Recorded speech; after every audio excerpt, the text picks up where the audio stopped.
I really do apologize for let me first make sure my audio is working. Let me first apologize for canceling yesterday's Overwatch live stream. As I have stated many times in this live stream, this history of me streaming, I should say, I have frequent cases of insomnia. I have frequent cases of, I pretty much like have every sleeping disorder probably exists. Well, with a couple exceptions. I got parasomnia, insomnia, absomnia, and like any one of those things, if any one of those things were to take place, if those things were to occur or activate, like in night, I essentially have a really hard time sleeping. Yesterday, or really the previous 2 days ago, on Wednesday, when I went to try to take my meds and go to bed, I was up all night long, and eventually I just gave up at 3 o'clock in the morning and tried to start my day. I start my day, I mean like drink a cup of coffee and try and watch TV. I ended up having a hard time paying attention to the TV, and I wasn't even like drinking my coffee because I was just so out of it. I was so tired, I couldn't even decide what to watch. And eventually I just decided, like, after I finished my cup of coffee, to try and like take a little nap in order for me to be rested enough to live stream. But by about 10 a.m., after only being able to sleep for like 30 minutes at a time, I realized that I would not be able to stream at all yesterday. So I decided to cancel my live stream and essentially slept in until like 3 o'clock in the afternoon. There's really nothing I could do. It's really something that I am constantly dealing with. The first thing we're gonna do in regards to progress is go for this test that I completely forgot about last time.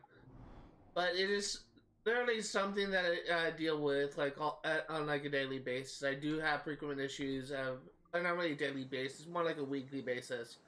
I do have frequent issues with sleeping. It's just I'm on like 3 different medications that are supposed to help me sleep, and only a few of them are actually effective. Like really, I guess I should say, in theory, they could knock me out in as little as like 30 minutes of me taking it. On most occasions, it usually takes me about 2 hours for me to get tired enough for me to fall asleep. And when it's on the worst occasions, it just doesn't affect me at all. And really, when that happens, it is solely because of stress. It's not because of it's not because like it's not because of something stupid like, oh, I had like a soda or like a coffee or whatever, like a couple hours before I went to bed or whatever. It's not something stupid like that. It's just literally I'm just so wired I just can't sleep. So that is something that I constantly deal with. I mention this often whenever I live stream. Like, oftentimes I had to cancel live streams for this specific reason. There's really nothing that I can do in order to fix it. I do have strategies to help me sleep, but oftentimes it's not really that effective.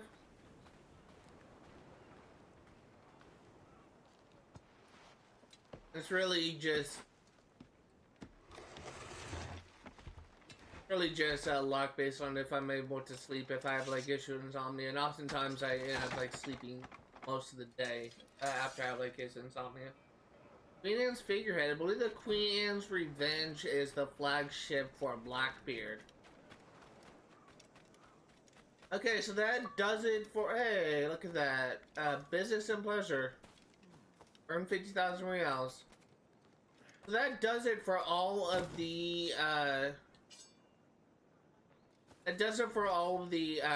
collectibles, found in Havana.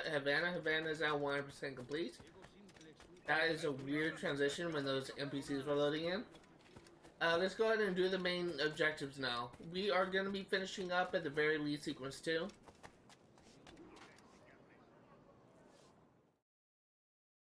Buenos dias. Mr. Duncan Walpole of England to see the governor.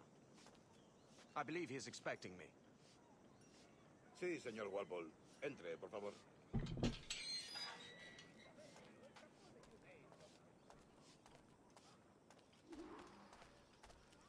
¿Ese es el hombre? ¿Cómo lo llamabas? ¿Asesino? Sí, Duncan Walpole. Debería haber llegado hace muchos días. No me gusta que los extranjeros se paseen por nuestra ciudad. No me fío de ellos. Cállate. El gobernador tiene invitados. Todos franceses e ingleses. Parece un hombre rudo. Le suponía un aspecto más respetable. Lleva meses en alta mar. Gente con él. Huh. You see, I just oh, I can't even run, so maybe I just don't remember some of those interactions.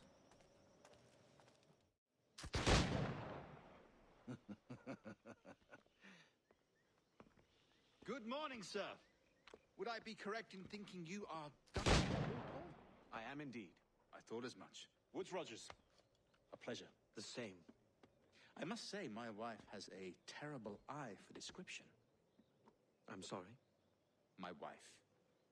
You met her some years ago at the Percy's Masquerade Ball. Ah, quite. She called you devilishly handsome. Obviously a lie to stoke my jealousy. Julianne, our guest of honor has arrived, Mr. Duncan Walpole. Ah. Julien Ducasse. I hope your conversion to our order is an honest one. I have no love for assassins, but even less for liars. I have not come to disappoint. Up for a bit of sport, Duncan? The old man isn't ready just yet.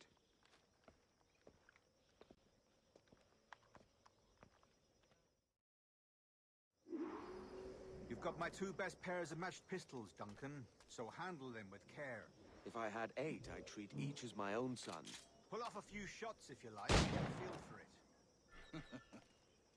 I once fought beside a man who carried 9 on his person. They were a boom in battle, but hindered his ability to swim, sadly.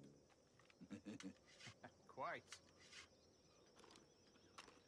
Good kick, yes? I long for the day where one firearm carries 4 bullets, and not the opposite. Any more targets? This one?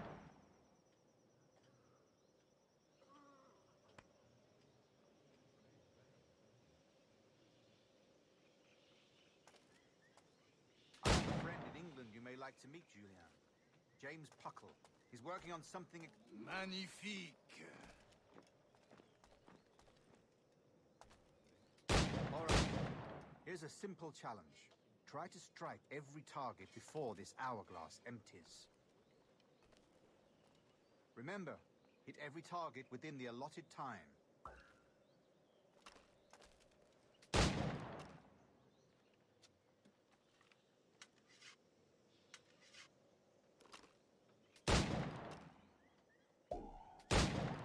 I'm actually gonna restart checkpoint.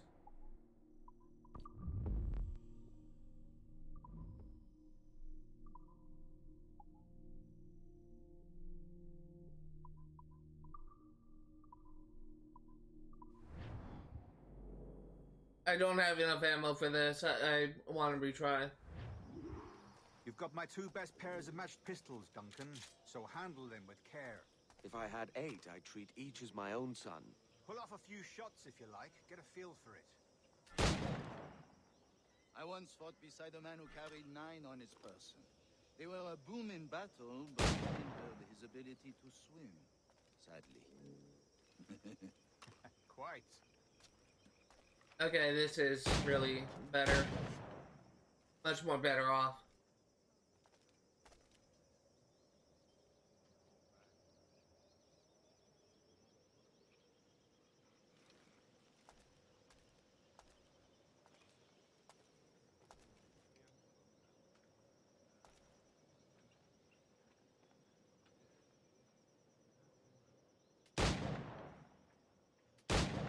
I don't want to use too much ammo. All right. Here's a simple challenge. Try to strike every target before this hourglass empties. Remember, hit every target within the allotted time. A good kick, yes? I long for the day where one firearm carries 4 bullets, and not the opposite. I have a friend in England you may like to meet, Julian. James Puckle. He's working on something extraordinary. Magnifique. There you go. Optional objective complete. Discontinue.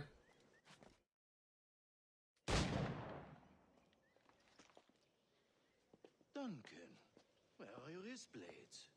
I've never seen an assassin so ill-equipped. Ah, damaged sadly beyond all repair. Uh-huh.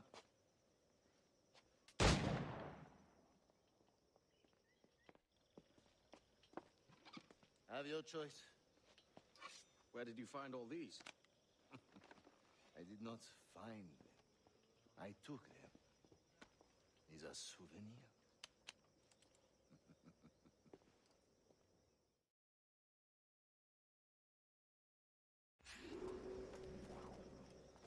Follow your host. As is the custom, me? Custom, aye. Duncan, will you indulge us with a demonstration of your techniques? Well, We must. We put together a training course in anticipation of your arrival. It would be a shame to leave here without seeing you in action. yes, of course. Well, I mean, if there is time, I would gladly, show you what I know. Here. You see, situation is well suited to your skills. Have a go. A blade in a crowd is always the simplest. Nothing grandiose, just quick and clean. Show us another technique. Quite ingenious to use bales of hay for cover, don't you think? Really, these Come on, guys that's the spirit. just Secrecy. tell you what to do.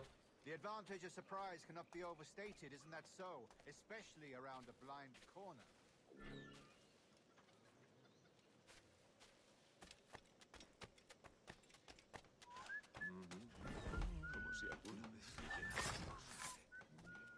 Alright, what's Blimey, next? That's a clever trick. Your aerial kills have a poetic beauty, despite their conspicuous quality. Would you show us?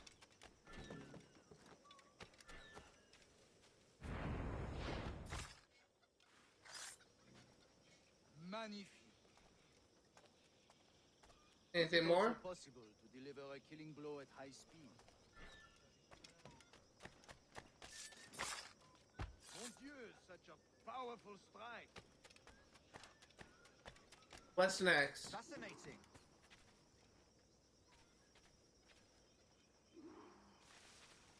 The assassins have trained you well, Duncan. You chose a perfect time to leave them behind. At great risk, I imagine. Betraying the assassins is never good for one's health. Well, neither is drinking liquor, but I am drawn to its dangers all the same. And what is your business here, sir? Are you an associate of the governor's, or a pending acquaintance like myself? Guns, blades, cannons, grenados. Anything that may kill a man, I am happy to provide. A smuggler of sorts. And how is your wife these days, Captain Rogers? Is she, here, in Havana? I trust she's well, but I wouldn't know. I've been in Madagascar some 14 months hunting pirates. It took some work to dislodge the criminals there, but we managed it. In future, I hope to use these same tactics throughout the West Indies. And how did you deal with their kind? Very simply. Most pirates are as ignorant as apes. I merely offered them a choice. Take a pardon and return to England penniless, but free men. Or be hanged by the neck until dead. Oh. I imagine Nassau would be your next target. Very astute, Duncan, indeed. Best of luck with that. Okay. I'm honestly kind of hoping to be able to clear out 2 Grand Master locations. Torres. Sure. Mr. Duncan Walpole has arrived. This stream, I should say. Sí. Nassau is one of them. You were expected 1 week ago. Apologies, Governor. My ship was set upon by pirates. We were scuttled. I arrived only yesterday. Unfortunate. Forgive my caution, but were you able to salvage from these pirates the items you promised me? Yes, sir, I was.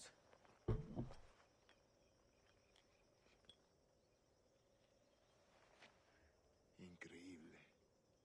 The assassins have more resources than I had imagined, but not nearly enough to deter us. It is a pleasure to meet you at last, Duncan. You are most welcome. Come, gentlemen. We have much to discuss.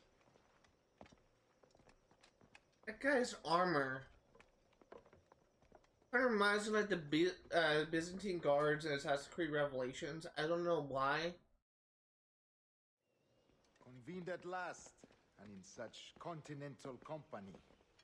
England, France, Spain, citizens of sad and corrupted empires. But you are Templars now, the secret and true legislatures of the world. Please, hold out your hands. Mark and remember our purpose. To guide all wayward souls till they've reached a quiet road. To guide all wayward desire till impassioned hearts are cooled. To guide all wayward minds to safe and sober thought. By the Father of Understanding's light, let our work now begin.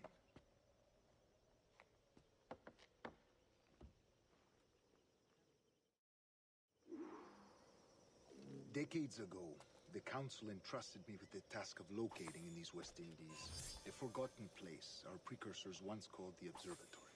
See here. Look upon these images and commit them to memory. They tell a very old and important story. For 2 decades now, It should be all I have three done. endeavored to locate this observatory, a place rumored to contain a tool of incredible utility and power. It houses a kind of armillary sphere, if you like. A device that would grant us the power to locate and monitor every man and woman on Earth, whatever their location. Only imagine what it would mean to have such a power. With this device, there would be no secrets among men, no lies, no trickery. Only justice, pure justice. This is the observatory's promise, and we must take it for our own. Do we know its whereabouts? We will soon. For in our custody is the one man who does, a man named Roberts, once called a sage. It has been 45 years since anyone has seen a true sage. Can you be sure this one is authentic? We are confident he is. The assassins will come for him. Indeed they will. But thanks to Duncan and the information he has delivered, the assassins won't be a problem for much longer. All will be made clear tomorrow, gentlemen, when you meet the sage for yourselves. Until then, let us drink. Let us find the observatory together. For with its power, kings will fall, clergy will cower, and the hearts and minds of the world will be ours. I will say, as soon as God, I already forgot what that guy's name is. The governor, I guess, would work. As soon as he started speaking, I have no idea why, but I was not expecting like his voice to sound like that. It sounds like so familiar to me. I feel like that he was the voice actor who plays him, like voices a character like in, with a similar voice in another game, or maybe even like I heard it like in a movie or something. I don't know. They sound like so familiar to me, and it's just I don't remember the governor sounding like that, but apparently he did because I gone straight to towards the end of sequence 2, or towards the middle of sequence 2, I should say. 100% sync. Rest well, Duncan. Tomorrow the treasure fleet arrives, and with it, your reward. After which we will discuss further schemes. I look forward to it. Excelente. Meet me down at the docks first thing tomorrow morning.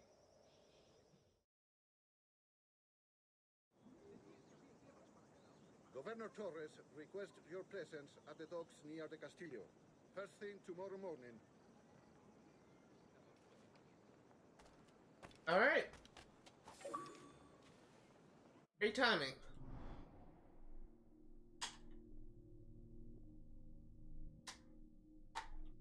You changed my batteries.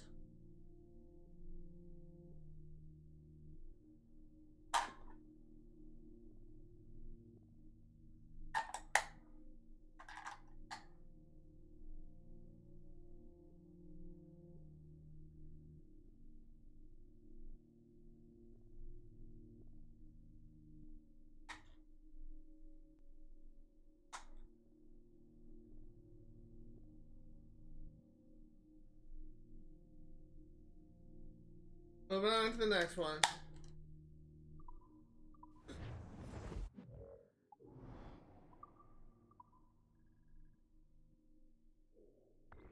The man. God, I got the hiccups now. A man they call the Sage. It is so nice. You can fast travel to the viewpoints now. Just freaking. Every other game prior to this, you literally can't fast travel. So glad you can do that now. Honestly, I kind of forgot they did that, that you could do that. I knew that you can fast travel with different cities once you have access to your ship, but I forgot you can fast travel with actual viewpoints. The beast running across the map, that's for sure. Good morning, Duncan. Governor Torres, I think is his name, but this is was Rogers. Governor Torres. Good morning, Duncan. Just over here. That- Edward? Hello, Edward. I found a man to purchase my remaining sugar. Huh? Quite a coup, I must say. He just called you Edward. Oh, that's the merchant who sailed me here. Out of caution, I gave him a false name. Ah, well done. We'll catch up on it later. Very punctual, Duncan. This way. Here he is. A man both Templars and assassins have sought for over a decade. I am told your surname is Roberts. Is this so? You recognize this, I think. According to old tales, the blood of a sage is required to enter the observatory. We have the key. Now we need only its location. Perhaps Mr. Roberts will be eager to provide it. Transfer him to my residence.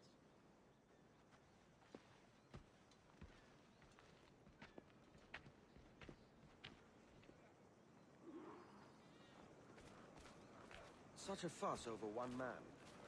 Is the observatory really such a grand prize? Si, sin duda. The observatory was a tool built by the precursor race. Its worth is without measure.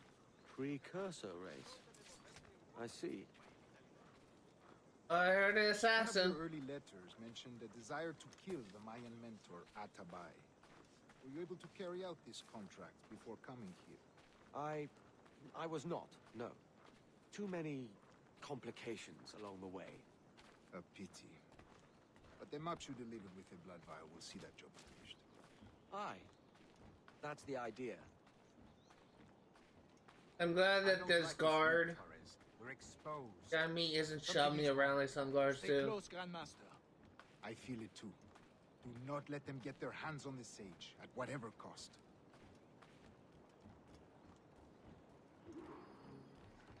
Assassins! Above! They're on the rooftops!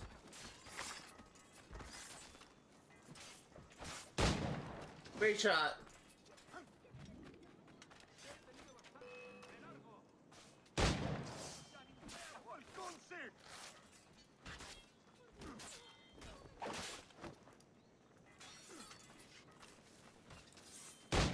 Thank you.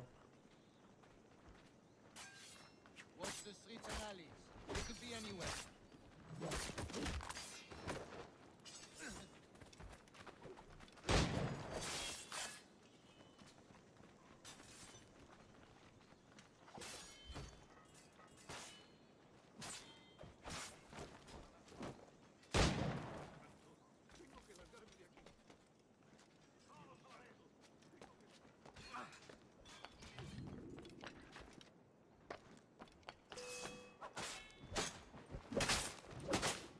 There was a optional objective. Okay, I got it.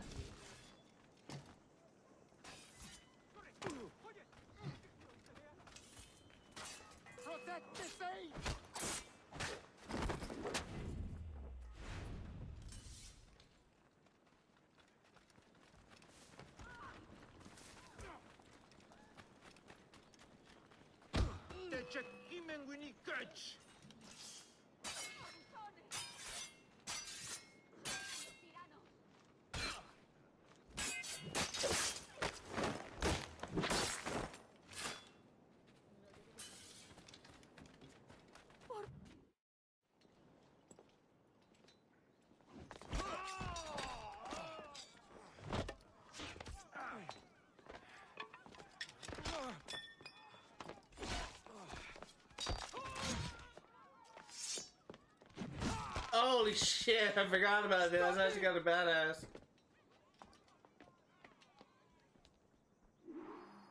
For this optional objective, we need to tackle him from above. You're a nimble one, I'll give you that.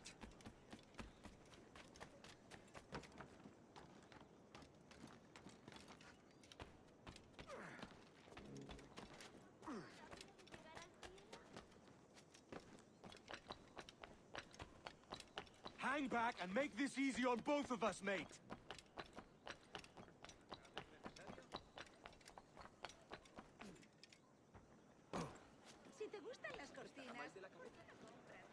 Stop, or I'll kneecap you. God, I really wish he climbed faster.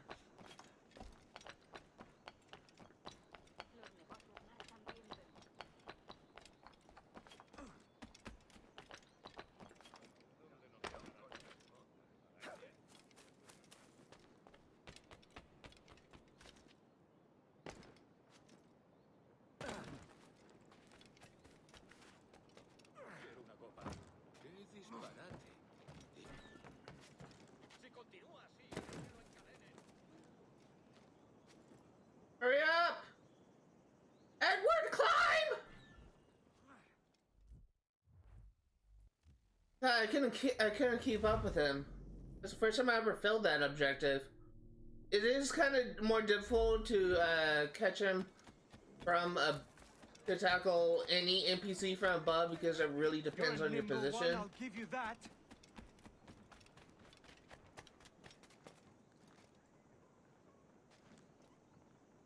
Oh my god. Really? I really hate that freaking glitch.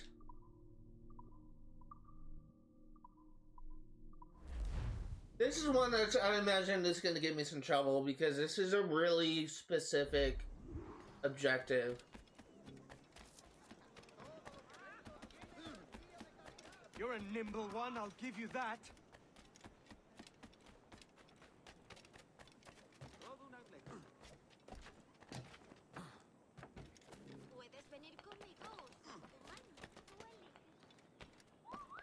I already make a much better time. Hang back and make this easy on both of us, mate.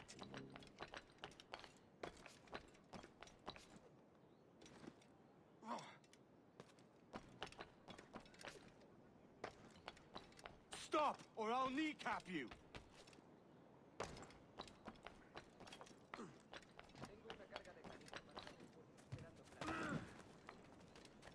Okay, that would have been a good thing. I just completely screwed up. I would have had it. I would have had it if I didn't screw it up. I guess I wasn't close enough to tackle him.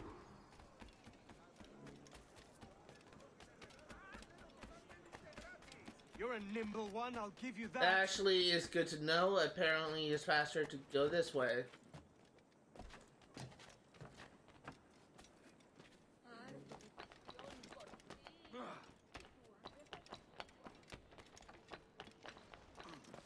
Hang back and make this easy on both of us, mate.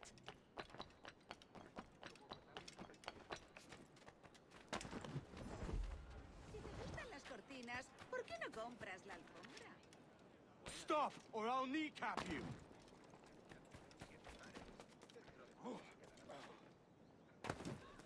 Todo un atleta. Solo ha probado un trago y ya está borracho. Trying to salvage this.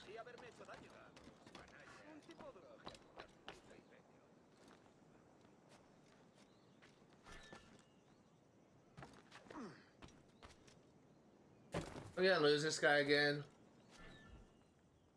God almighty, why can't I do this? Problem is, if I start climbing, then I'm already like getting like so much distance from him. I need to have like flawless platforming. Rerunning skills is a better word. You're a nimble one. I'm just I'll having give a you lot that. of issues getting this optional objective. Probably gonna take me a while because these stupid optional objectives that seem to be in every game with optional objectives where I tackle the guy from above. Unless you are using a guide and you're following like another Hang back and YouTuber make or this easier another on both of us, mate. person's route.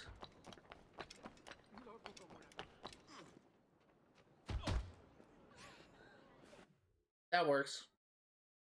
Well done, lapdog. Quiet. We'll see him to the prisons, Grandmaster. Double the watch. Well, I'll be buggered. What an active day we've had, gents. See, beset on all sides by our enemies, we must be more cautious. I do wish I could remain to see our drama done, but I must avail myself of these winds and sail for England. By all means, Captain, speed and fortune to you. With luck, I'll return myself a governor. And with my idiot king's blessing, no less. Adios. As for you, Mr. Walpole, I consider this the first payment in a long-term investment. Gracias. Obliged. I would like you to be present for the interrogation tomorrow. Call around noon. Yes, sir.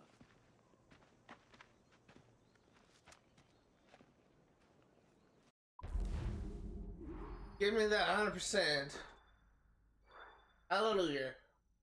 Before we do the next optional objective, before we do the next mission, I do want to buy some ammo for my pistols.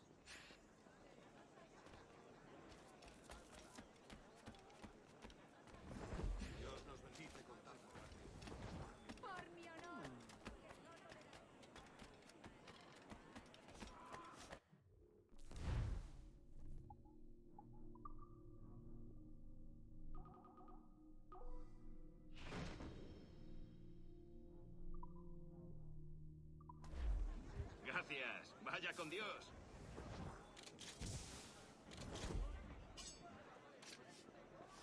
Alright.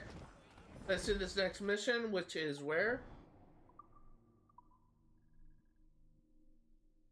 Right here.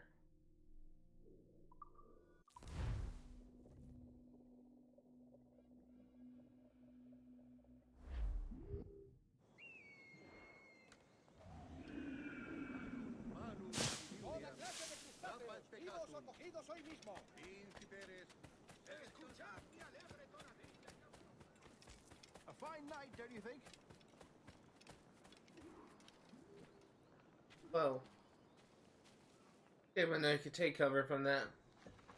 God sink me for this pittance. 1,000 reals for those maps. That's what? £100 at most. How's a man supposed to become rich in these times with a miser like Torres running the world? Have you ever worked on a plantation before? You know what I'm thinking? I'd like to see this observatory the governor's going on about. He said it were like a device that could follow people around and show where they were. A ludicrous idea. Imagine my wife with such an advantage over me. Imagine what a thing like that'd be worth. Sell that to the right person and I'd be the richest pirate. Privateer in the West Indies. I'll catch you up on it. There's a sage in that house I must speak to in private. Bonnet likely has no idea what the fuck we're talking about.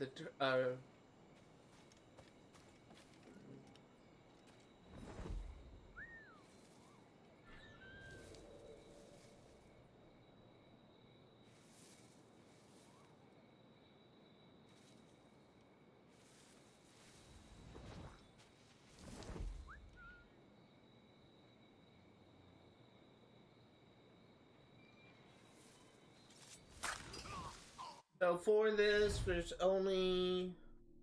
two optional objectives: kill 3 guards in stalking zones and stay out of combat. In other words, full stealth.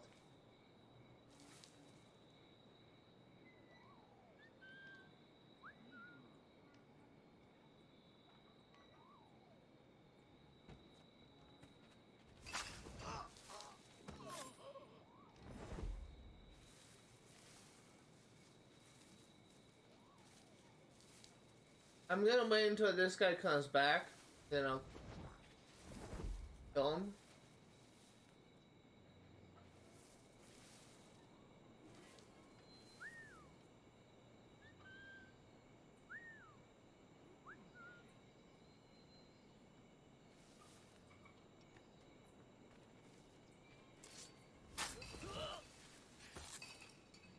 There's one optional objective. Let's use Eagle Vision. Try and see. Okay, so there's one guy there.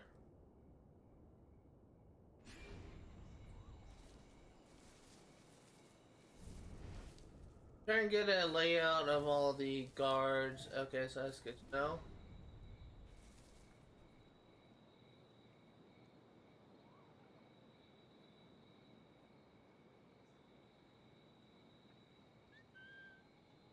No, it's too far away.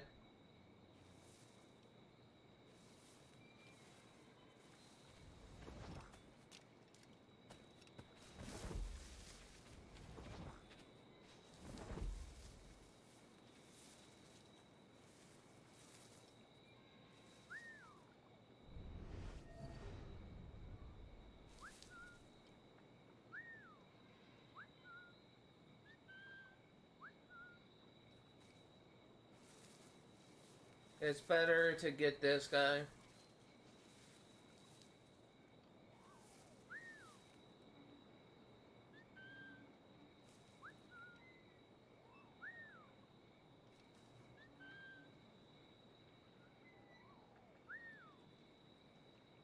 Come on.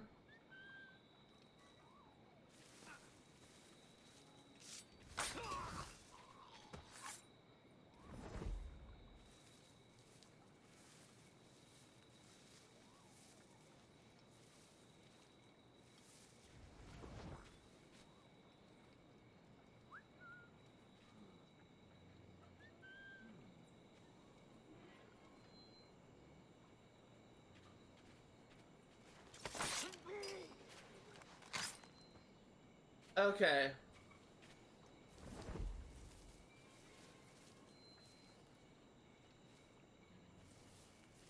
So far, so good.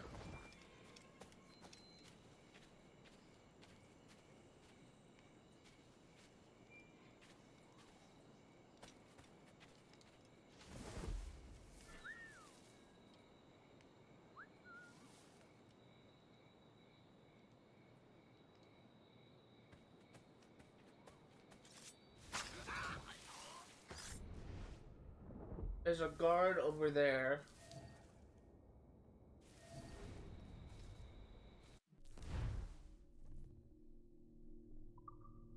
I know how whistles work.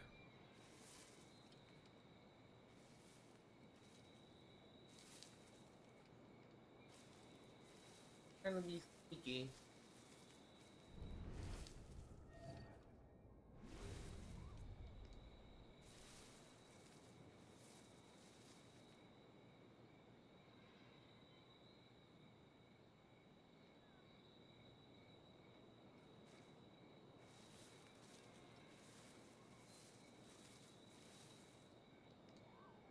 Come on.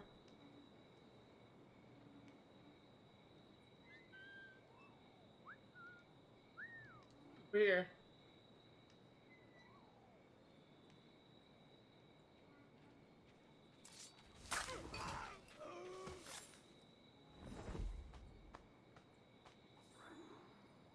Okay, now I need to reach the stage. That's gonna be for a while. I want to guarantee that I will not get detected.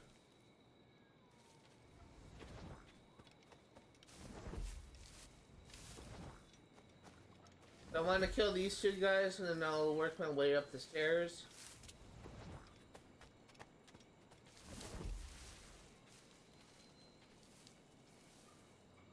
That's not good. He's turning his face directly at me. So I step out of the path, he's gonna see me.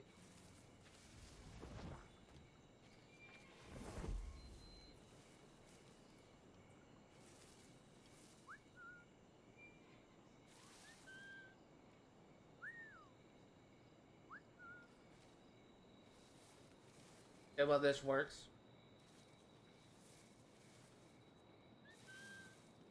Over here, dummy.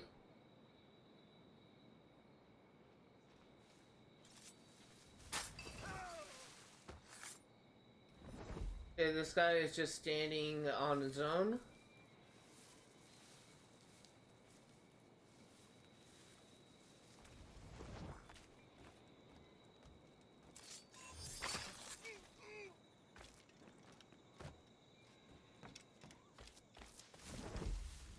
Okay, moving on.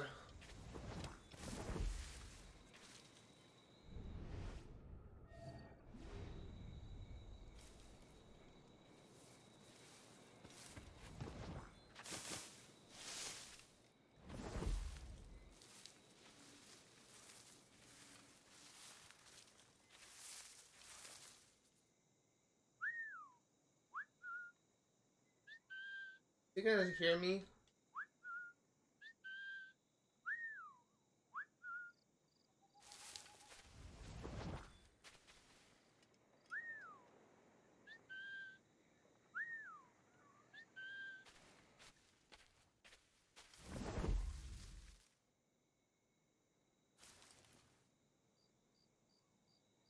I'm gonna wait until he goes back, and then I'll climb the wall and hide in the bushes.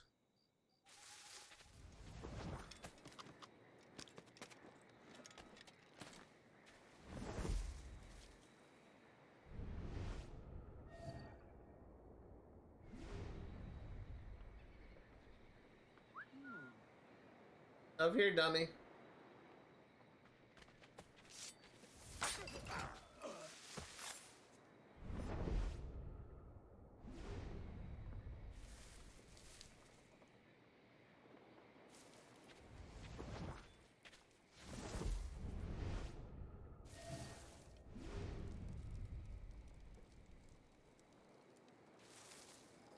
Gonna wait until this guy turns around.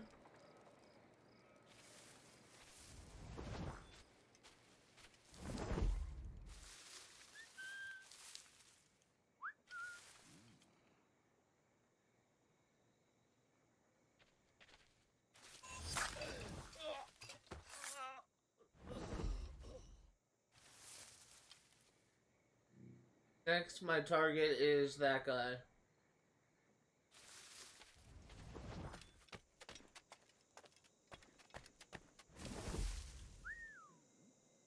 Come on.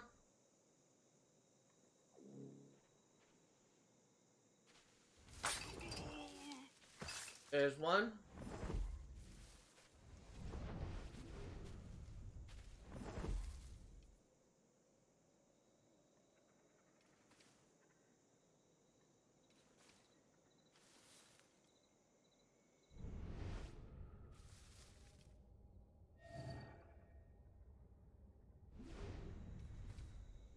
Okay.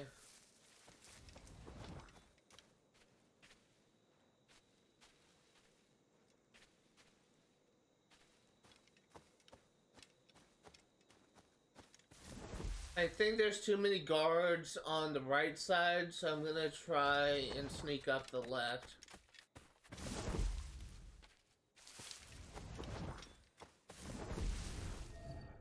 Mark them. It's wait.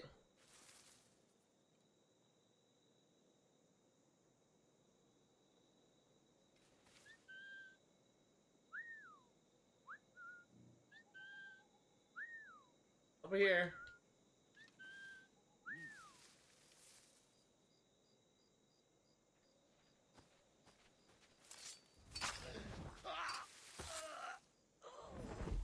I mentioned the gunners. I think it's talking about the guy, the nest over there. I don't think I've ever actually completed this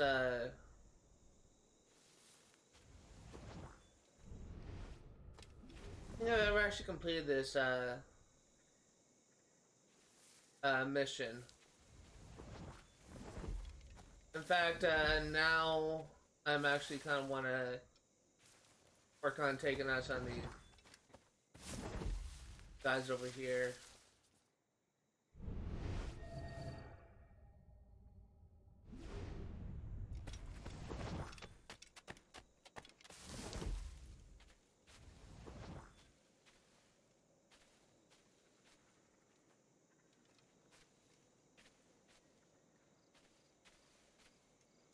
Now,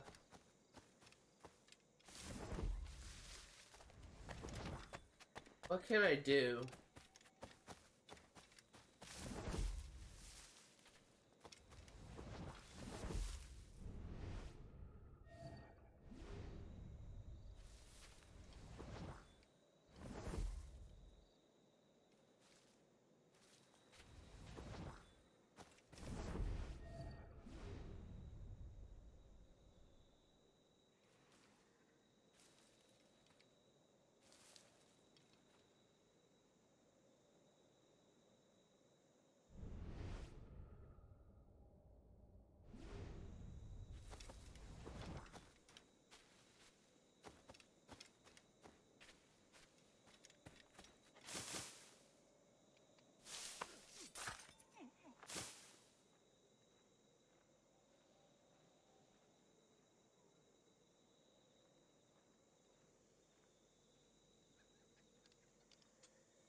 Oh.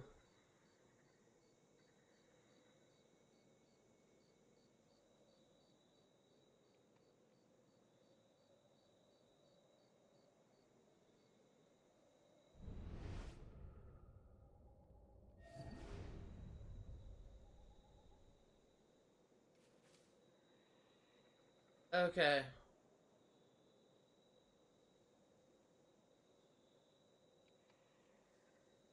This is really making me antsy.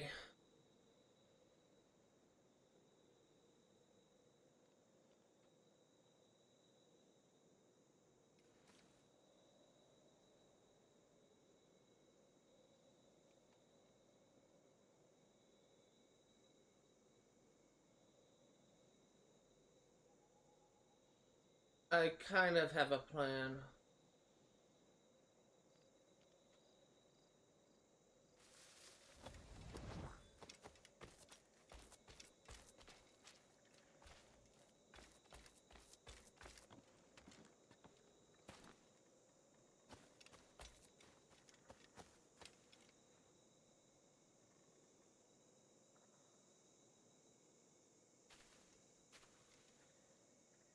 Gonna wait until this guy turns back around. I don't know if he can see me, but I'm not risking it.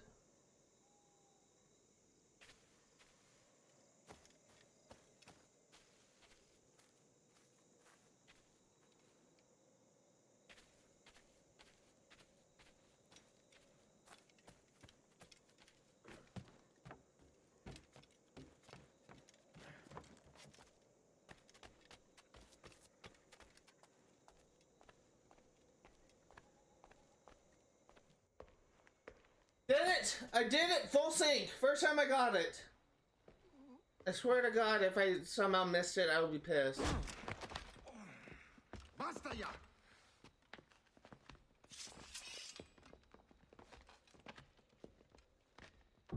What is your true name, rogue? It's,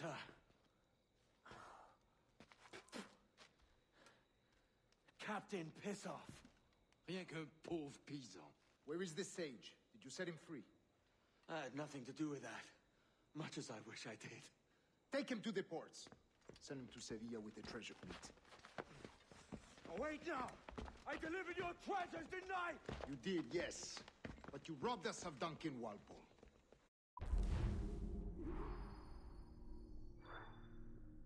Hey! First time getting 100% on this mission. Not bad.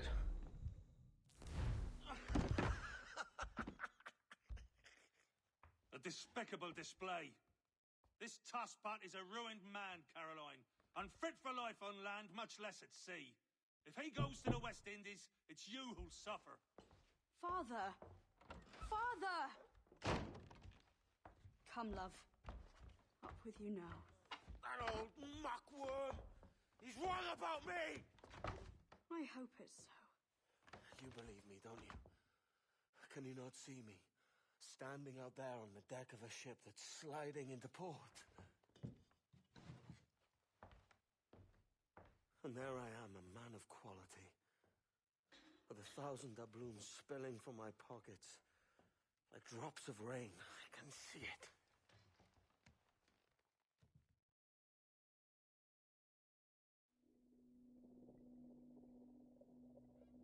I mean, I understand they wanted to like make this appear like a memory, but they could have at least like put something outside that window. La cena. Cómetela rápido. You hungry?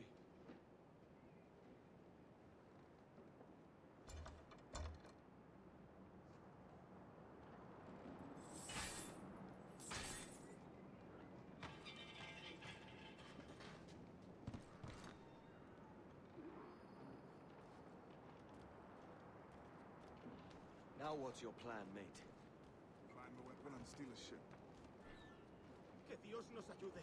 No me gusta la pinta de esa tormenta que se acerca. Parece que se está desviando al oeste, hacia el Golfo. Quizá estemos a salvo.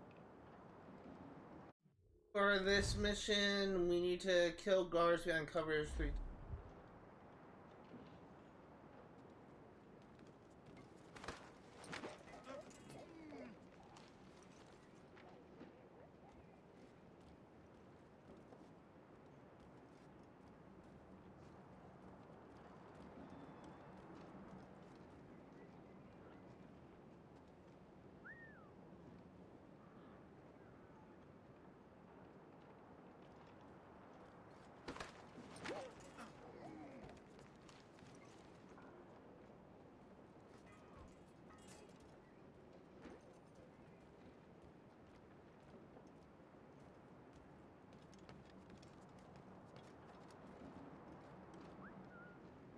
Come here, dummy.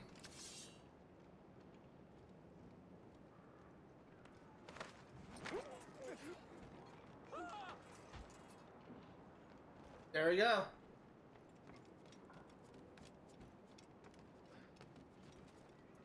Now, I should mention, it's very possible I may encounter my first copyright issue coming up, and that's because as soon as we escape the treasure fleet, there will be a cutscene where the crew members will be typically singing along to a sea shanty.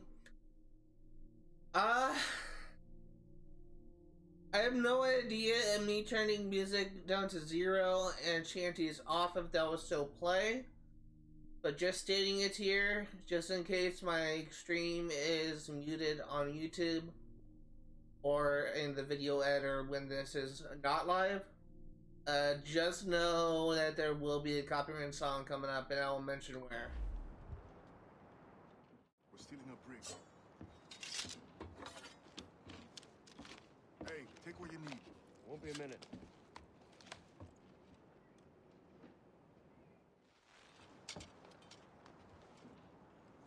There's many prisoners held on these ships.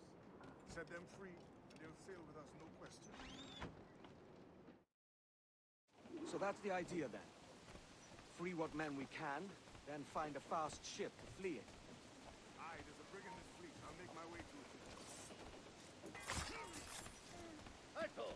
¡Quiero... ¡Aparece! ¡Te crees muy rápido,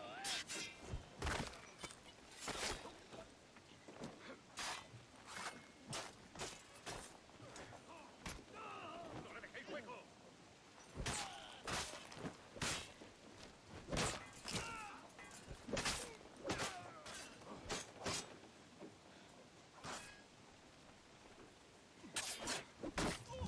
There you go.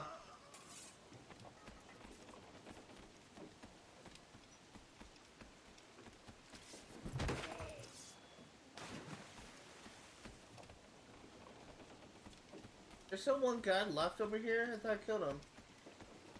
That must be glitch. That or he's in a crow's nest, which I've never seen. There's a catch, Enemy Sister there. Sarah. You're sailing with me. I'd follow you to hell for this, mate.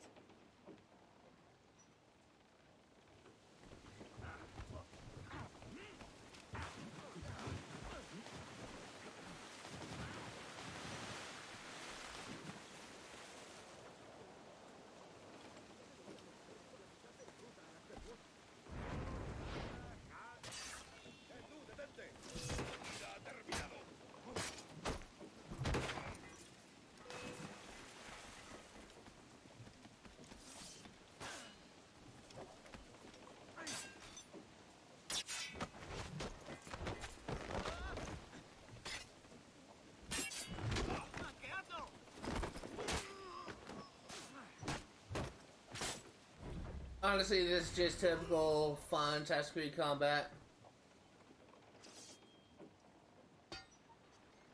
Come on, lads. If we're to drown today, it won't be here.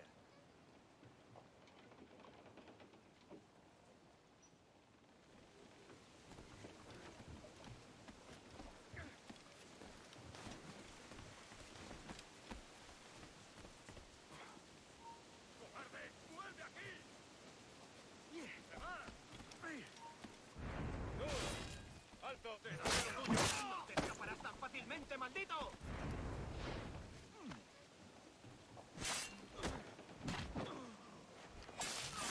Okay, apologies for not talking. I'm just trying to be active about this.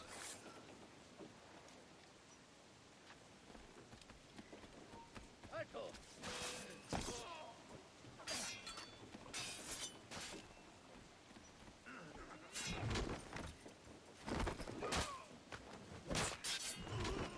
I love the free flow combat, or not really free flow combat, but I love how the fast paced combat of Assassin's Creed.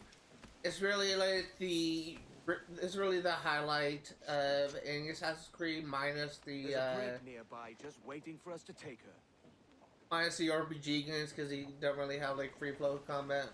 A lot of people think that the combat is like really boring.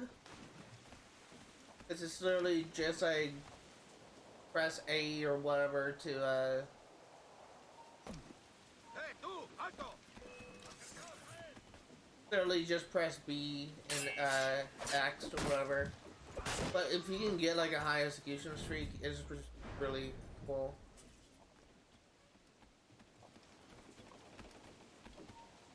¡No te muevas!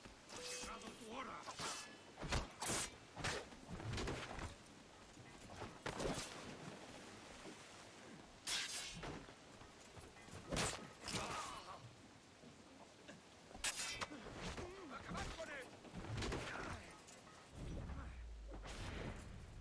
It is so satisfying.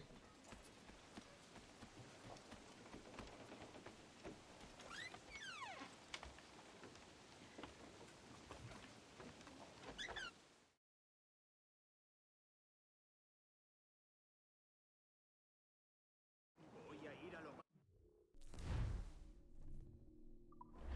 Esto es una locura. Calma. ¡Alto! ¡Para tu ataúd!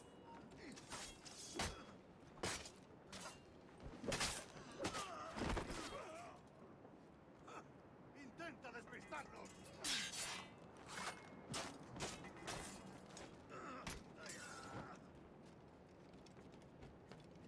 ¡Deja de retorcerte, pirata!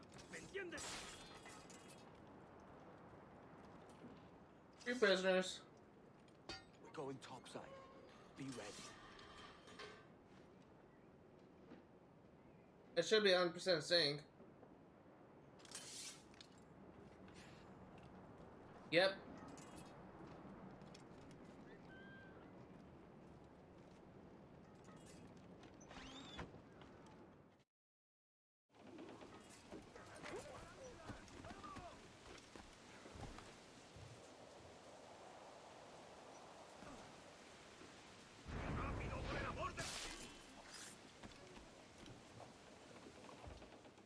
Lay aboard, lads. Just up ahead, as soon as we get out of this storm, that's where the copyright thing is. It's a hard wind coming. The man speaks true. You lot weigh anchor. As for the rest, half on the foremast and half at the main. Let's outrun this hurricane.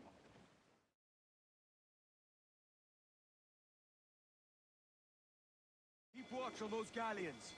See they don't give us trouble. They won't. Far too slow for this weather. Small guns, yes, but they're ready to fire. Fire! Bark any orders you think wise, mate. We're up against it here. These men know their place. They'll see us home. Enemy's firing! Brace for impact!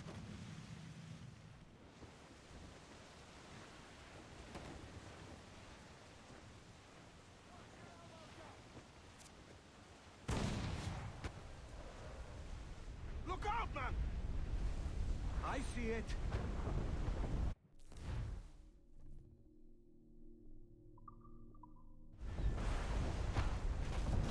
Incoming fire! I've landed a hit, sir!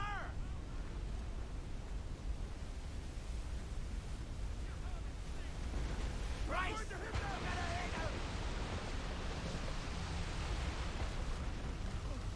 I still got hit by the rogue wave? Really? Water spout! Where? Steer clear of that thing! Where's the water? Oh, over there.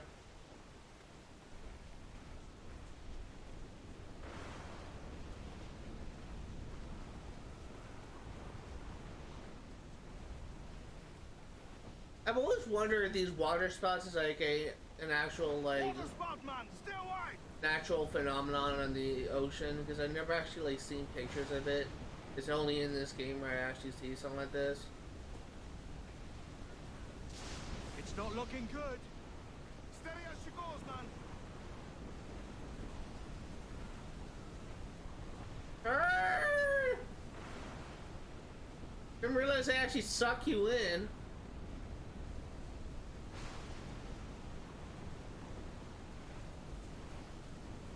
Can't stand for shit.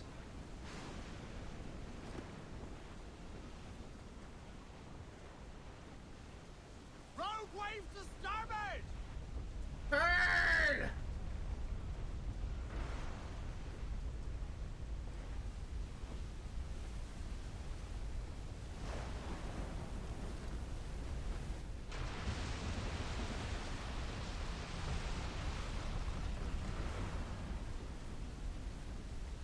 Oh my god. Look at that twister.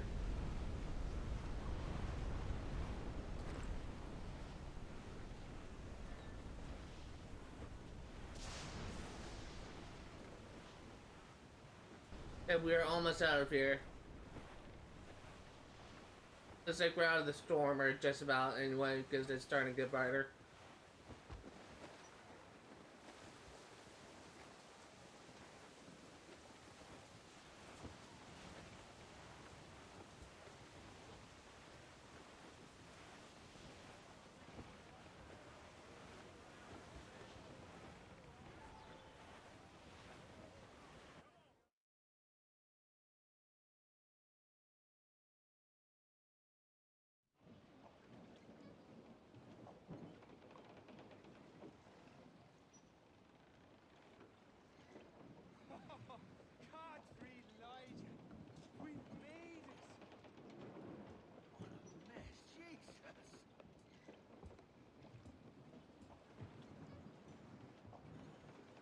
By God, we pulled this one straight from the teeth of Neptune. I'm Edward. Much This is thanks the for your same. aid back there. Adewale.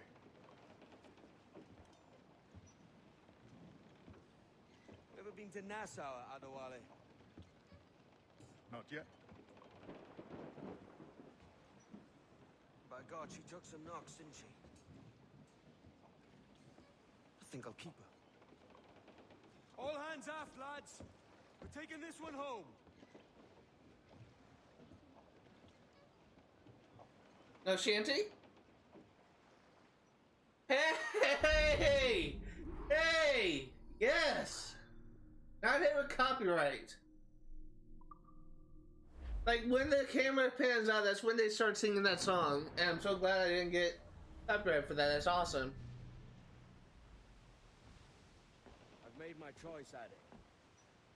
I'm calling her the Jackdaw. A sly bird I loved as a child back in Swansea.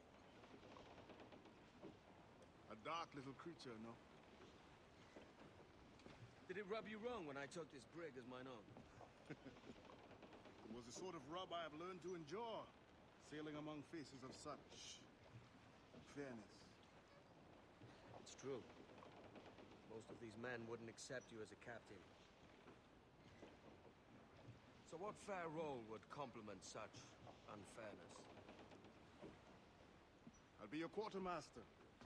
Nothing less. All right. And as quartermaster, have you any immediate counsel for this Tyro Captain? Rest and repast would do us good before Nassau. Water for drinking. Hunting for food and repairs. Well reasoned, sir. Hunting, it shall be. We'll find a decent place to drop anchor. Spied a few items in the hold earlier. Powder and a few pistols. Think I'll fashion a second holster if I can. It's a good start. One you find laughable. Could we talk a moment about the condition of the ship? What's the trouble? I had a walk about the gun deck this morning, and couldn't stand for what I saw. A clutter of linstocks heaped like tinder, and one with a slow match still burning. Christ. And just nearby, 2 barrels of gunpowder, closer than man and wife. Fit to explode at the touch of a spark. Oh God, what the heck is this guy doing? Jeez. As for the cannons, they might as well be tossed. God, you want me to ram Knobs you? touch holes in need of scraping, corrosion on the bodies, barrel swabs as naked as knives, and breech ropes so rotted, I could use them for knitting yarn. The short of it is, we need good equipment kept in fine condition. But we cannot win every battle with snares and shouts. I'll pick that Worry up. about your own armament when it suits you. But don't forget about your jackdaw as well. No, There you go. indeed. We'll make it a point to keep this ship and its crew in fine condition.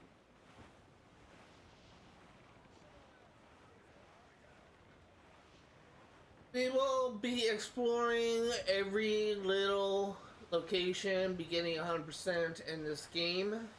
Getting all the collectibles, that kind of thing. But the first and foremost, when we go to Abaco Island, we are going to be spending some time getting 100% in it.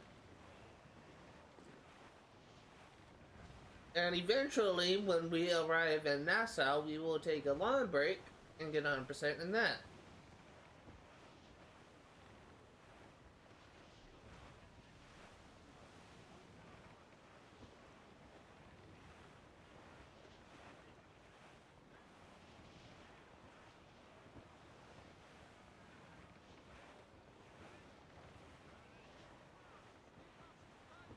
I should probably check something.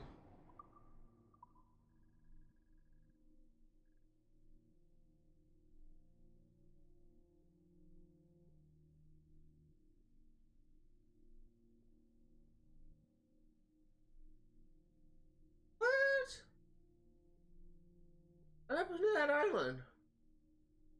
And where's Havana?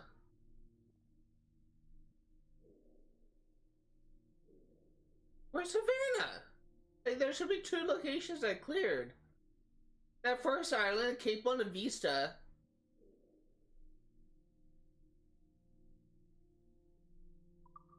Weird.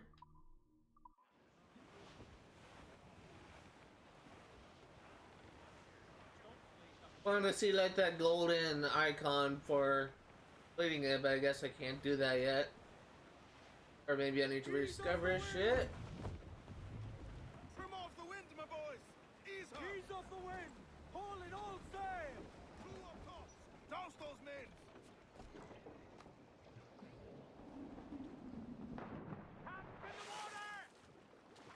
Alright, I almost just sailed right into this. I didn't realize.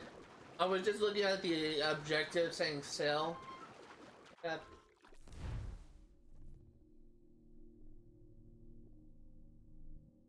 One second.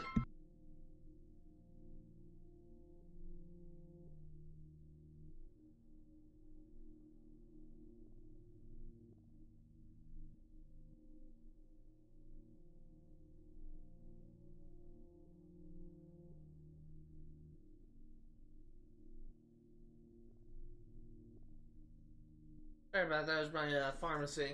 I mean, my refills are ready. Or they will be ready.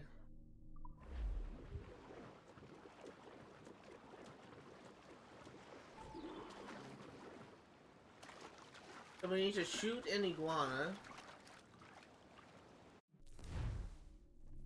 Thank you, cockblocker. I know how it works. I play Assassin's Creed 3.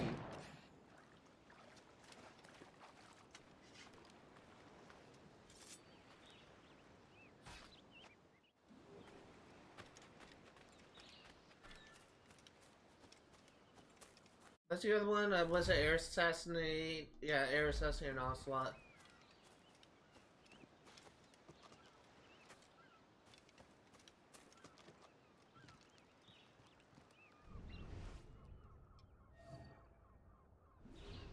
That is an iguana.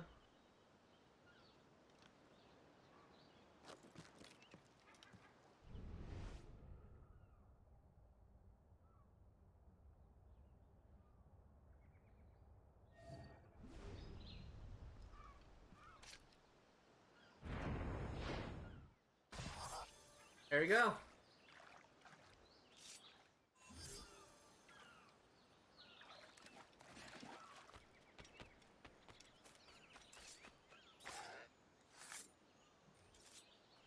You know, we just need to kill one more iguana. While we're well, let's first grab this chest, and then we'll do this viewpoint.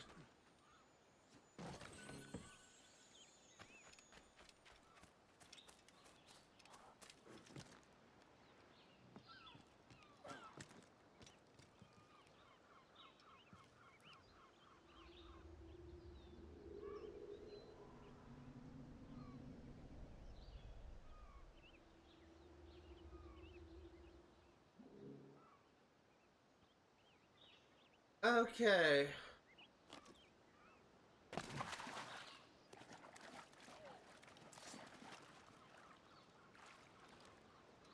I honestly thought ocelots are predatory. I guess not.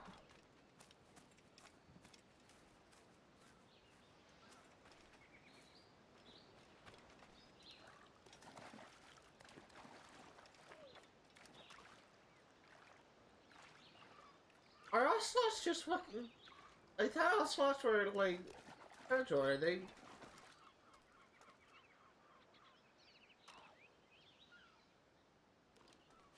Fuck it.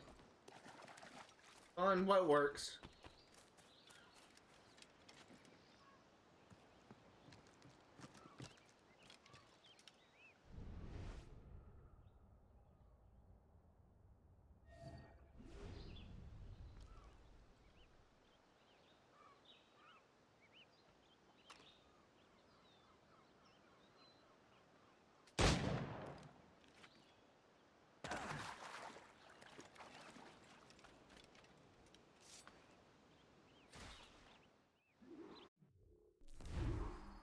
Craft a new weapon holster, craft a health upgrade.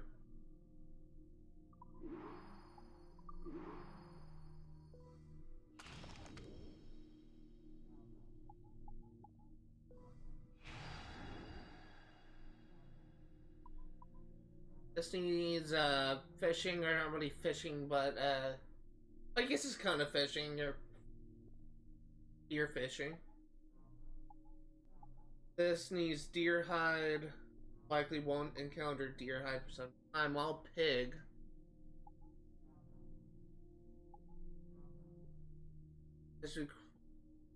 I don't even know what a Husha is. Killer monkey, killer whale, bull shark. I don't even have that. Capuchin monkey. I'm just basically trying to see if there's anything else. Ocelot pelt. So while we're here, we'll also grab one more ocelot. Actually, we'll hold off on this actually, because we likely won't be able to encounter the other thing for quite a while. Actually, I say this.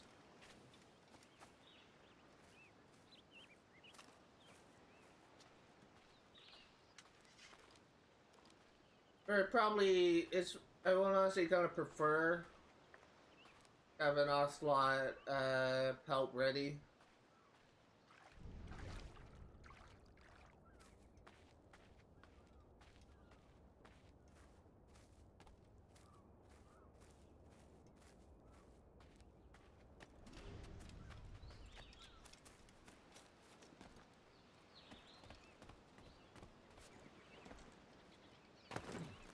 Okay, well that's not at all what I want in a game.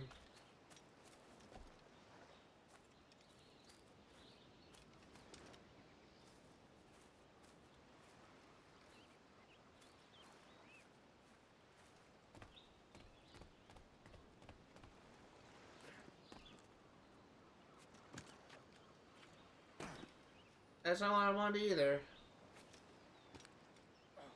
If this works.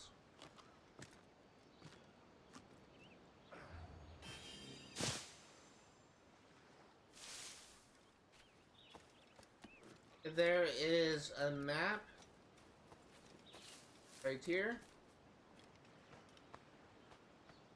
Fortune's favor.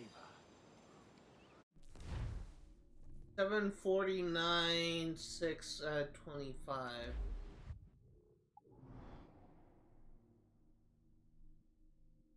It is not here.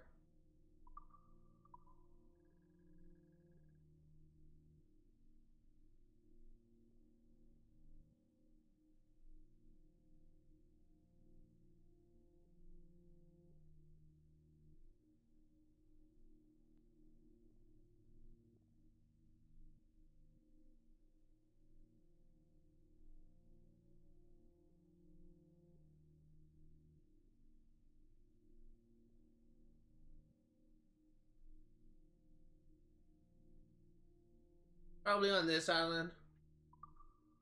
Is where? Over there. Okay, so we'll worry about that later. We have another bottle.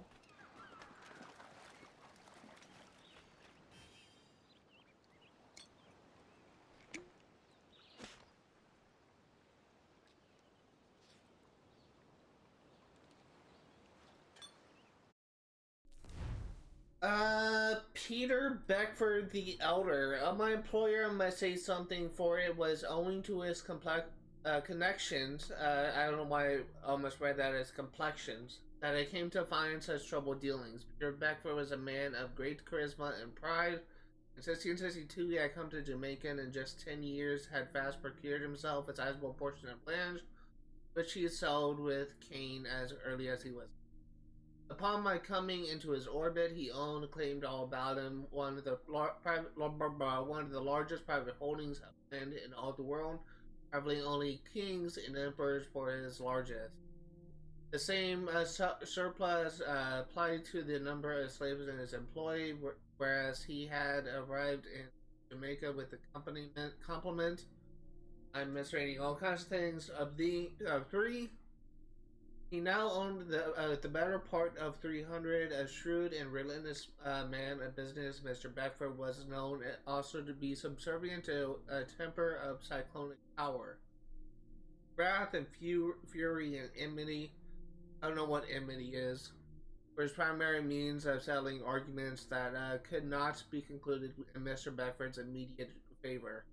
Was, however, always kind to me and as gracious a man as one could hope to be, but this I put down to my status in his eyes. He was a traditional man with a respect for rank and in earlier times he had been the governor de facto of the island, and though a statesman no longer upon my arrival, he still bore all the sins of a man who felt it natural duty to. Further, his political connections he valued as deeply as his sugar and the money brought him, and it was this capacity Following the arrival of a Spanish soldier, then I met the man who would change my life for the worse, forever. A young man in Laureano Torres. Person we already met. Okay, before we head back to the ship, I still want to get one more.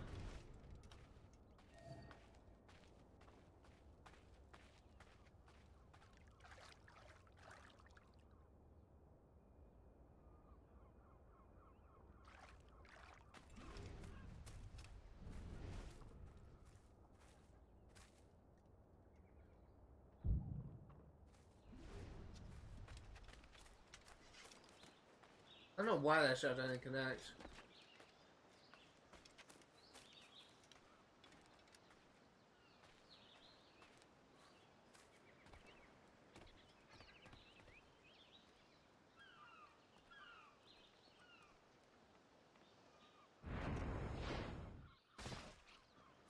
There we go.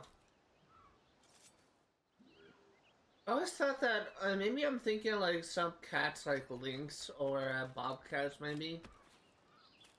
But it's just I always thought that ocelots were kind of like aggressive animals, but I guess not.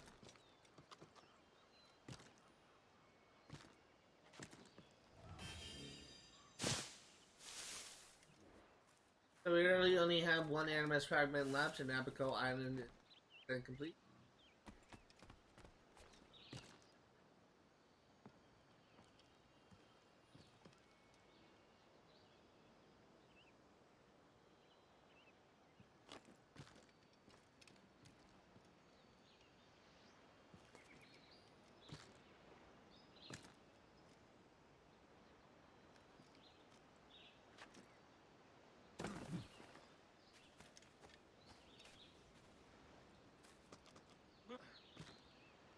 Time.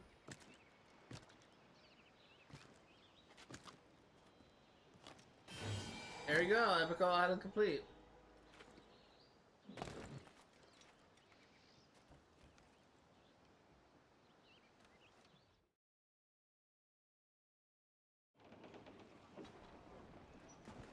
And meet Adwale.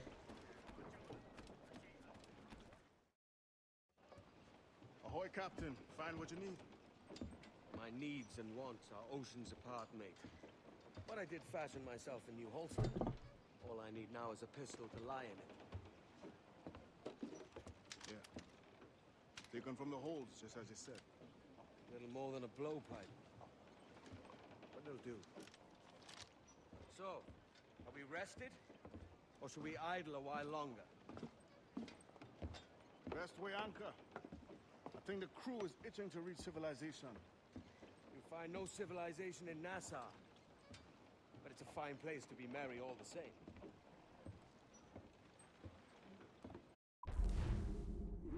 %.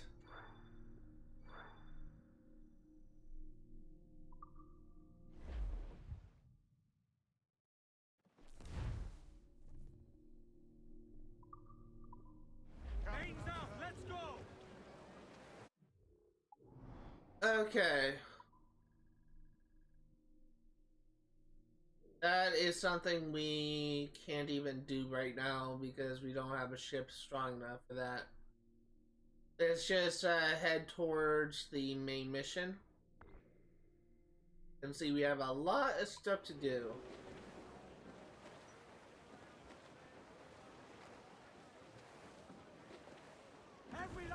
I will say, we are approaching the point where my last attempted 100% playthrough of this game was. Not my first one that I've been talking about in last stream, but my last one. My first playthrough was actually on the 360 version. This is this is the Xbox One/X version. So I think it's just Xbox One. I think it's a XRS enhanced game. But my last playthrough was on this version, and I literally just stopped playing after I got 100% in this. Tell me I'm under arrest. Tell me! Them your breads. Fly away, boyo! Back to your master! Aye. We was privateers together before the wars ended. I'll see you ashore.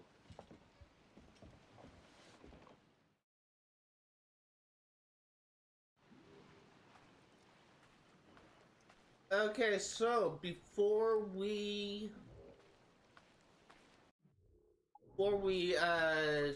do anything, there is some things I want to take care of. First and foremost, getting 100% in this area. But what really takes priority for me is getting a new outfit. Is this outfit for Edward? Let's be honest, it's the default assassin outfit for Edward, but it's not the best outfit. It's honestly, I think I like Edward's robes of any playable assassin character in Assassin's Creed. That's just me. There could be people out there who just think, oh, it's one of the best outfits, but honestly, of the default outfits, it's the one I like the least.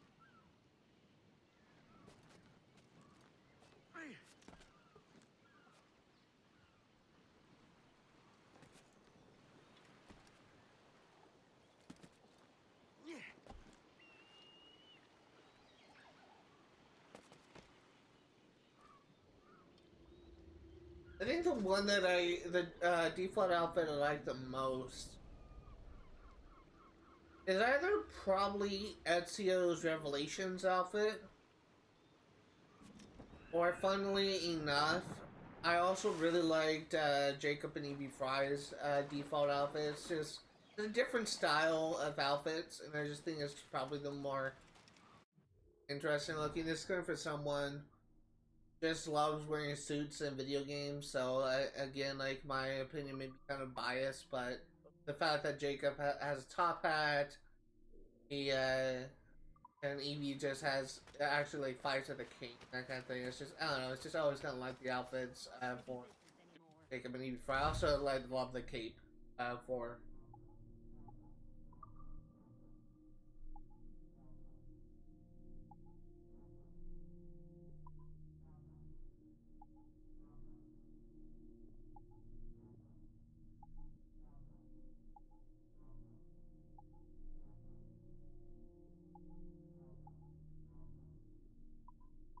I think I'm gonna get the privateer outfit.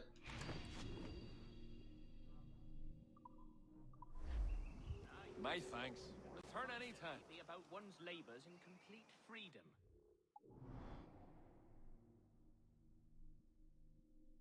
So let's see what I want to do.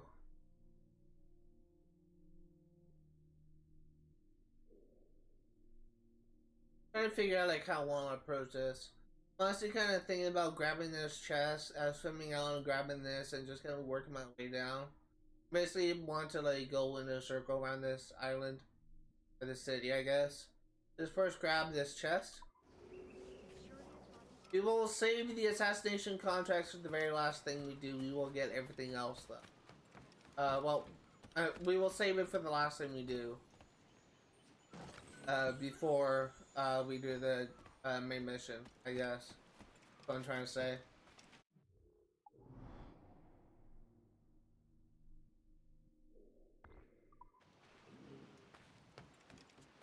I will say, I'm actually kind of looking forward to the time when I can actually freely explore this game, because basically how I think I'm gonna handle this game, because there is a lot of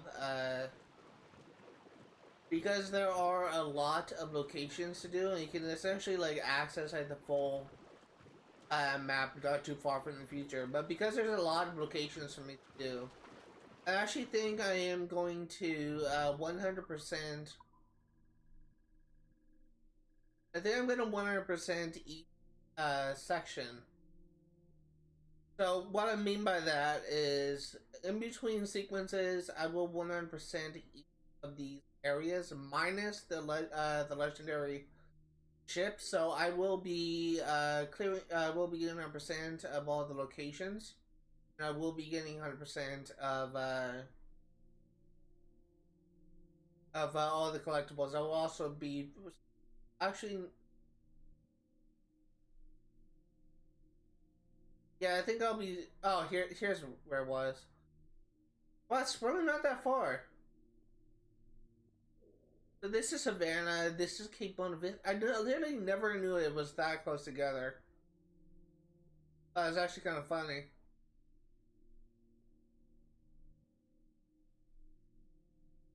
Also, why is that? Okay. I literally just realized this is labeled like a town.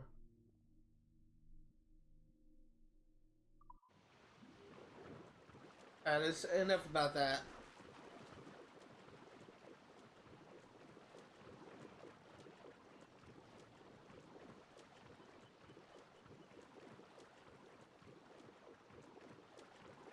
Let's say it feels like that time is kind of moving in slow motion. It does not feel like that I've been streaming for an hour and 30 minutes. It feels like I've been streaming for longer.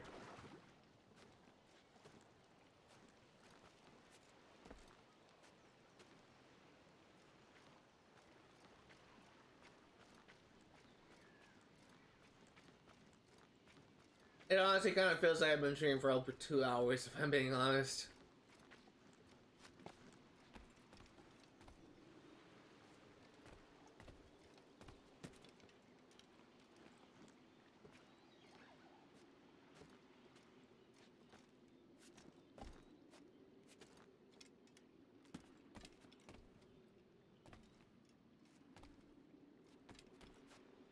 Ooh, that could have gone bad.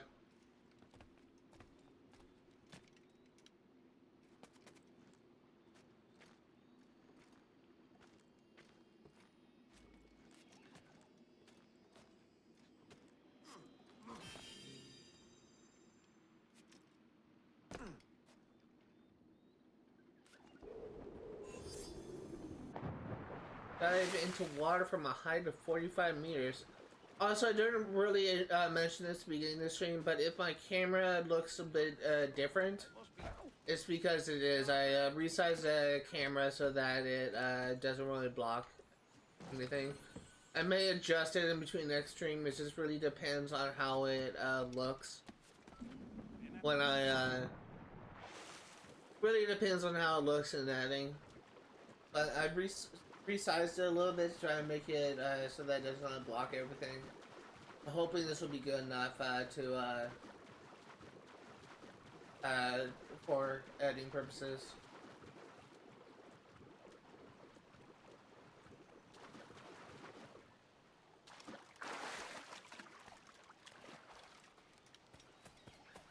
And also for viewing purposes, I guess. I should have been like the thing that my mind went to first, if I'm being honest. Also, how great is it that we no longer have to buy treasure maps to get like the location of all the chests? I'm so glad this is the case in Assassin's Creed 4. Because like in every other Assassin's Creed game, if you wanted to get all the chests, which is required for 100% completion, if you want to get all the chests, you had to like buy a treasure map if you wanted to get like a definitive location where everything is. Absolutely kind of hated that, but I'm so glad that they appear on your map. You don't have to buy a chest or buy a map. Buy a chest.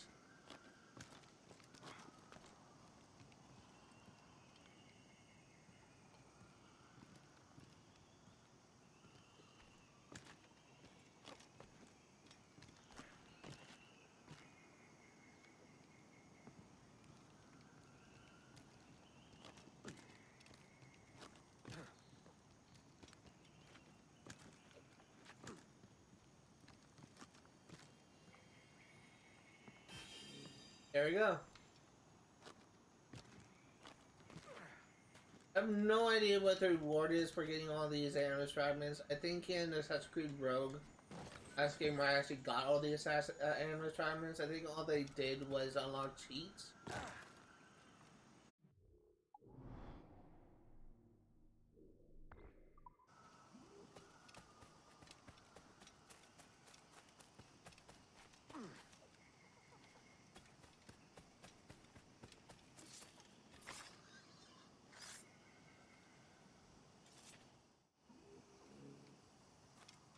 Pistol ammo pouch can be crafted.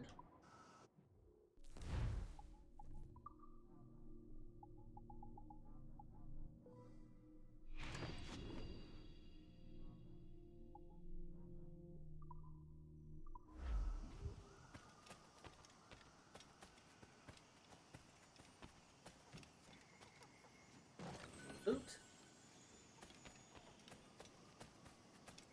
Something I will say is, it is very possible that I may, like, tweak my schedule, as I mentioned before. I think I mentioned this before. I may tweak my schedule slightly, if I'm not able to.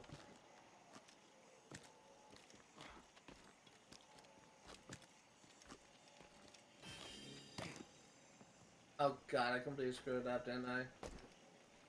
I may tweak my schedule slightly if I'm not able to actually, if I'm not able to,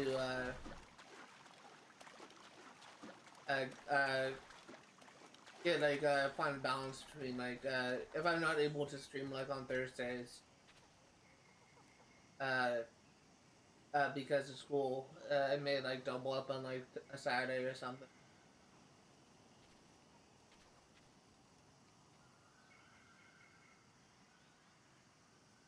It really remains to be seen.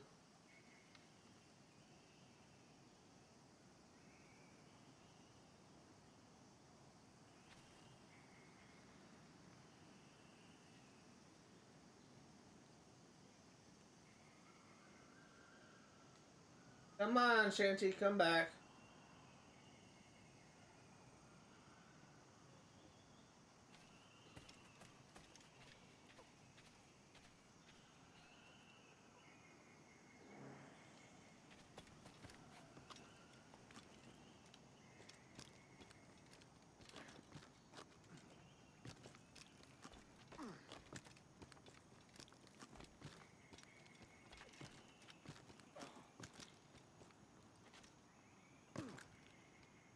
Go, go, go, go, go! God dang it! Ah, God, if I didn't mess up that jump, I would have gotten it. This round is actually a little bit better.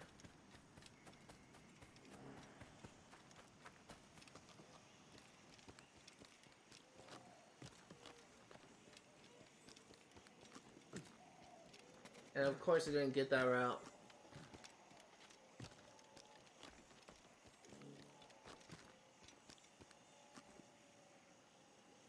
That didn't work.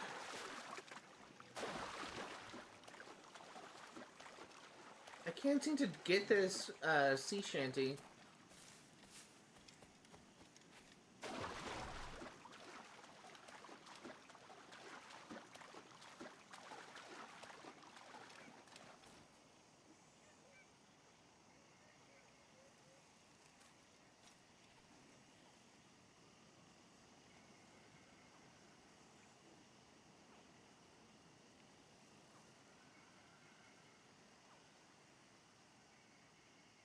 Come on, come back. I'm wasting my time.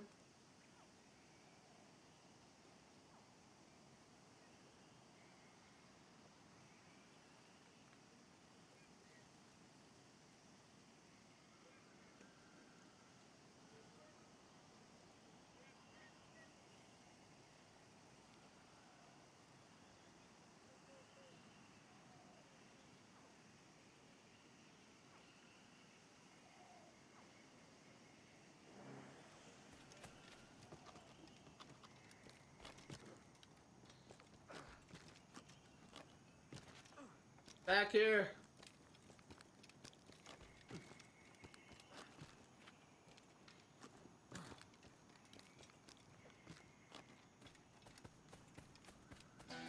Got it. Oh god, I almost got away. That was close. Which sea shanty is this? Leave her, John. You leave her. I actually like that song. That's like one of the songs I actually like the most. Well, it's not really my. I wouldn't necessarily say it's my favorite song, but it's up there.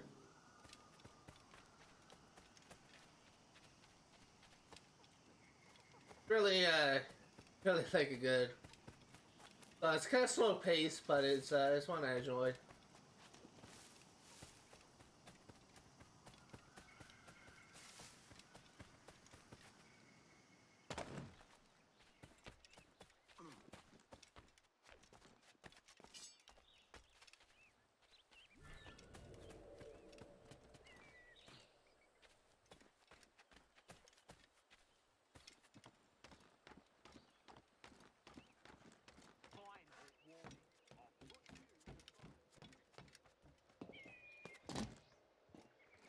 There you go.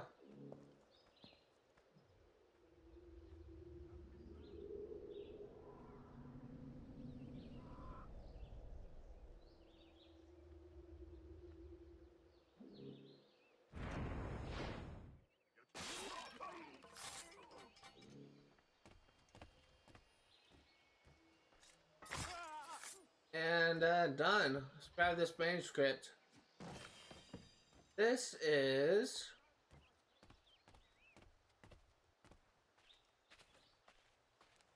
not gonna pop up.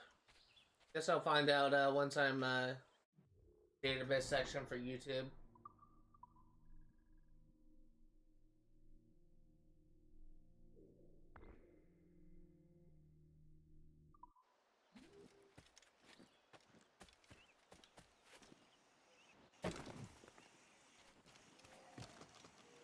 Okay.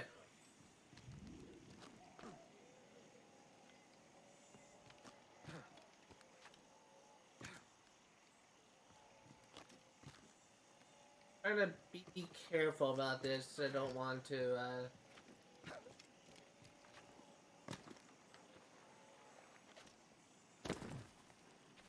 this works.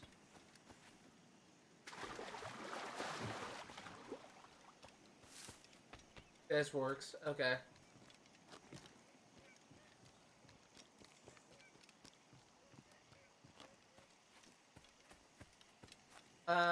We get up there.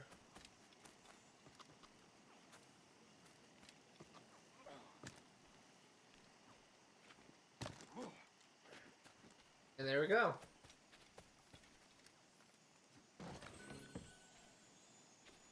Six of 22 chests.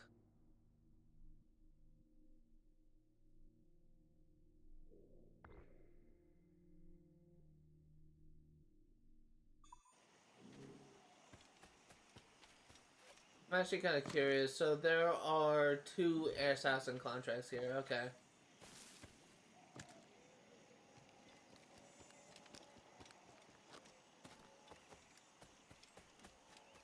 That like bringing sound I'm hearing in this game audio. It's not like my ears ringing. It's like a weird, like almost kind of like a buzzing sound. Weird. A collectible in that area, is there? Oh. Why was I hearing a ring sound? Like it almost kind of sound like the sound effect that when there's like a collectible in the area. Huh, must be going to see now in my old age.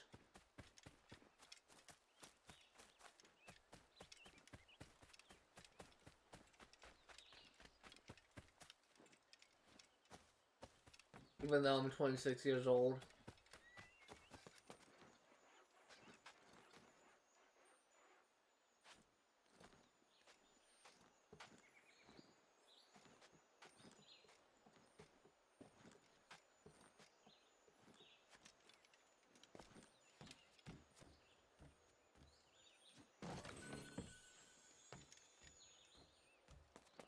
Okay, soon as we synchronize this,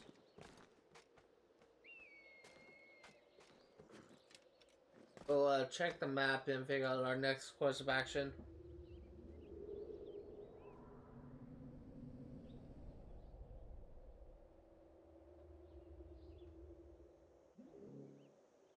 Three of 7. Oh, there is a chest I missed. I'll backtrack and get that.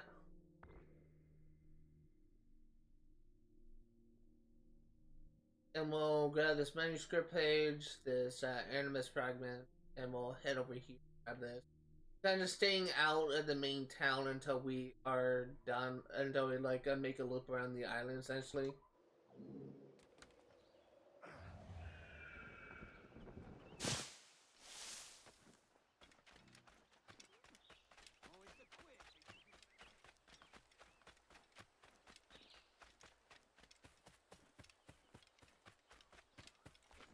Okay, so we need grab this.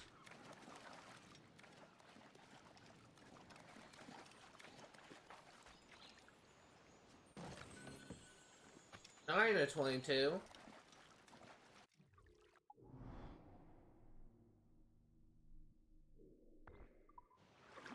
Grab this manuscript.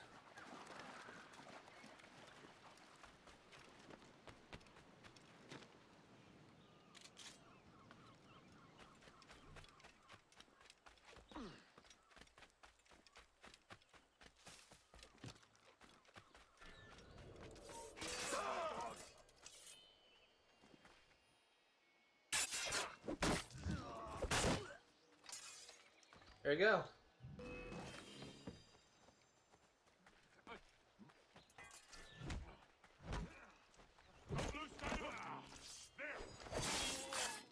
Capulae Rudolphinae? Rudolphinae? I don't know what that is. Tabulae, was that tabulate? Dolphinae? I don't know. I don't know Latin. At least I think that's Latin.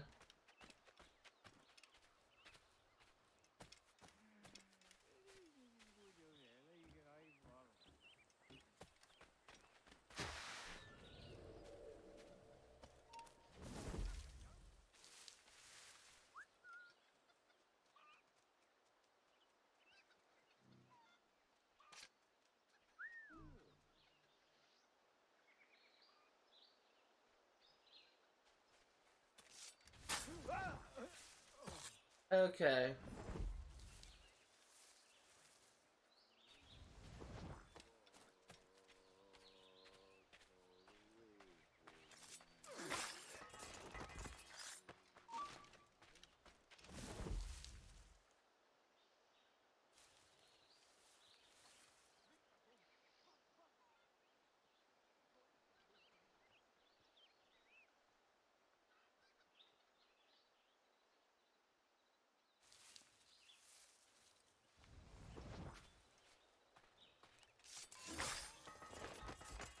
Four and 5 double assassinations.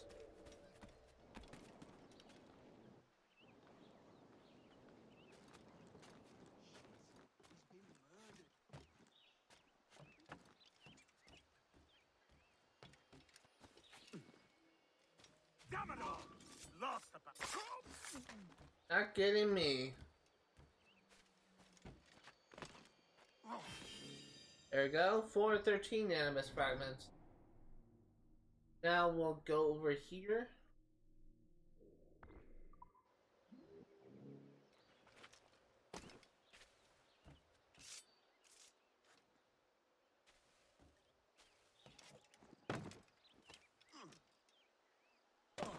And we're out.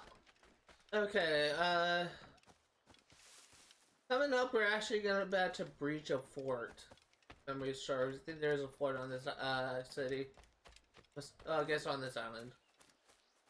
I was, gonna say on this island, but I thought that technically we're in a city, but I guess it's also true that we're on an island because we're in the Caribbean.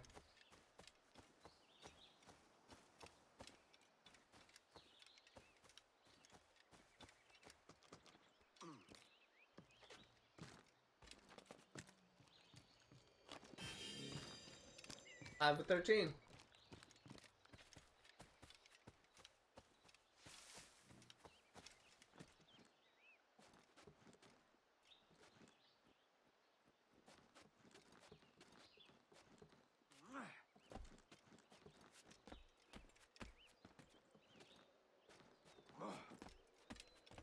Okay.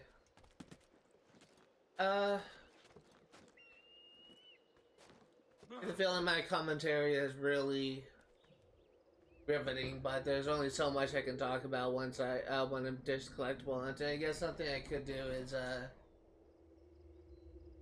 talk about something that's kind of going on right now. Basically, my family is my dad is hosting or my dad is not really hosting, but he's participating in a family reunion that high school does like every 5 years. It's honestly it's kind of interesting, I guess, but he's there for 2 weeks. And he's essentially spending the entire time just playing golf tournaments. And what's really kind of weird is he actually has a fractured back. Like, he got in a car accident recently, and he got like a fracture on his spine. It didn't like damage his nervous cord, so it's not like paralyzed or anything. Didn't even know you could actually break your back or break your spine and still be able to walk. But it's just really stressed me out when he like goes golfing every single day. And he's like participating in like golfing tournaments and stuff. And he has like a broken back and he's still like able to walk. My dad has dealt with arthritis from as early as like when he was 21 years old and joined the Navy. He has really bad arthritis in his back and in his legs and knees. And he is at times I can like hear him just screaming in pain when he wakes up because he's just so sore, he's just so stiff, he just can't do anything. And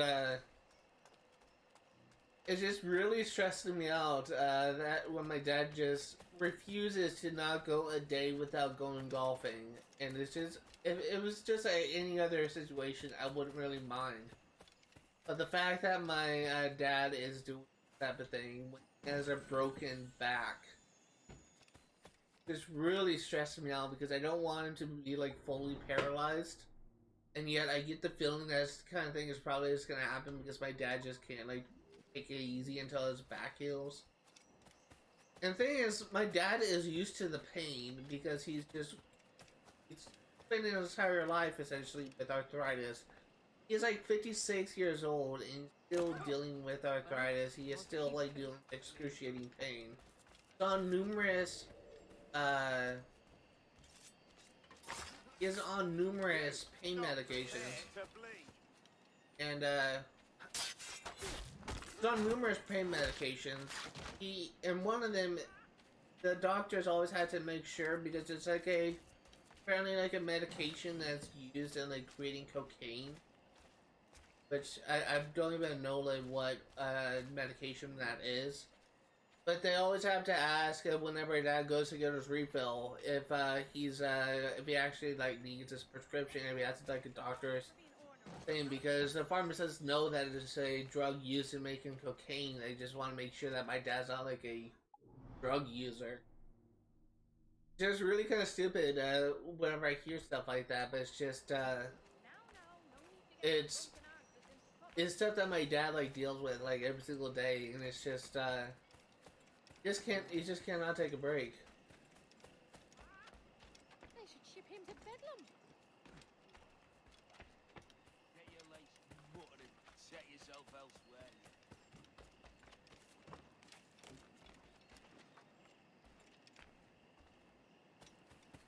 That was a wash. As Edward Kenway would say, I don't even know where this even started. It started over here.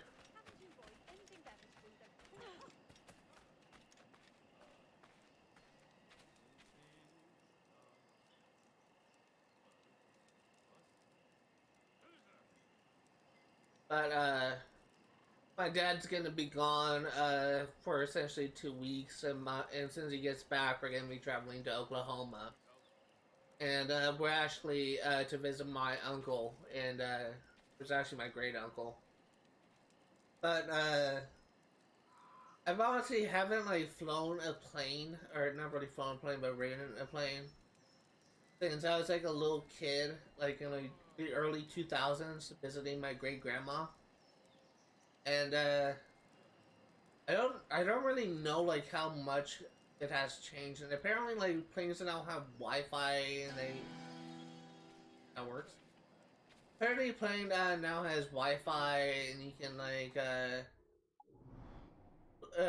apparently mom was saying my mom who flew to Texas recently actually like flying to Portland, Oregon to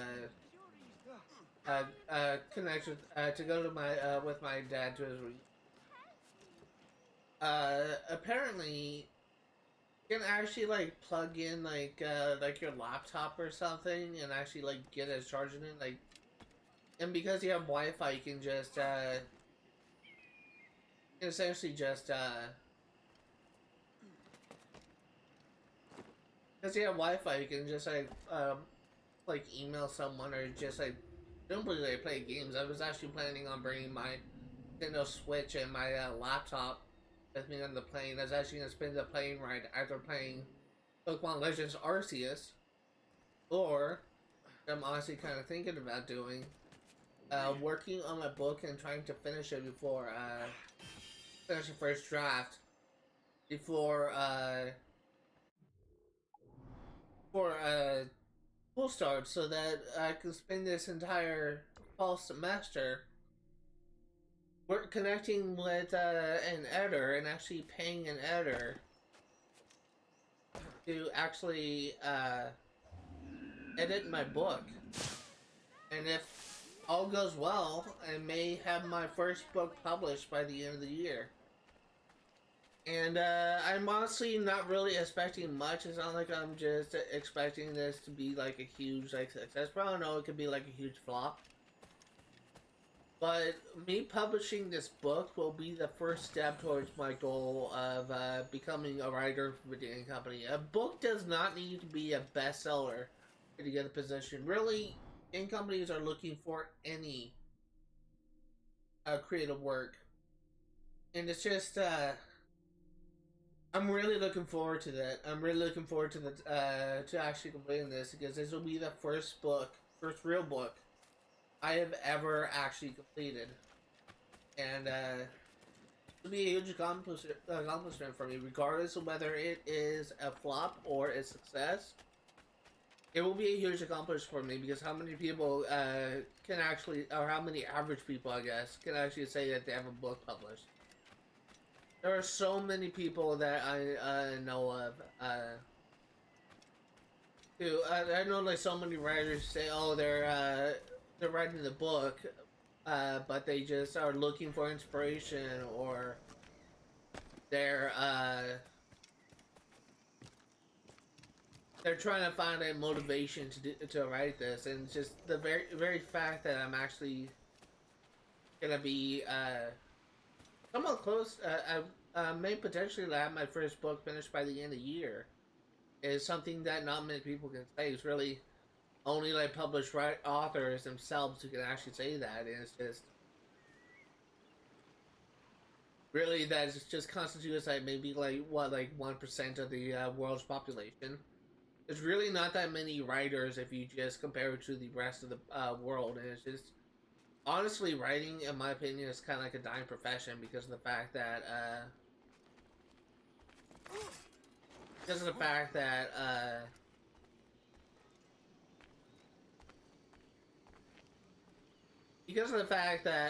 people just don't really, let's be honest, I feel like are like not as interested in reading.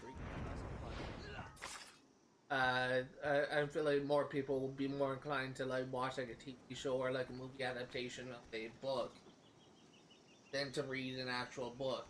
And I feel like it's being a writer is kind of like a dying profession at some, because I know more people who just don't read,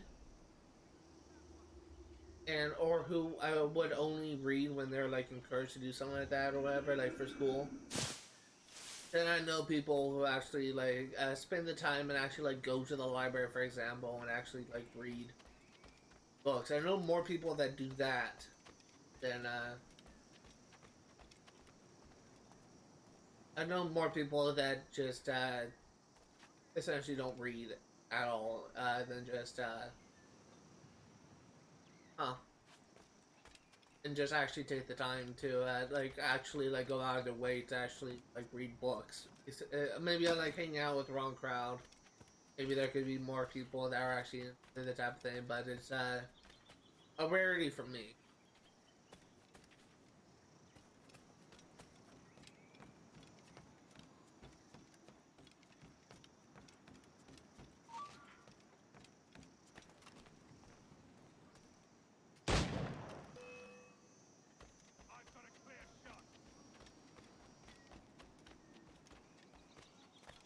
Ready to take the shot! You can't outrun fate! Not here.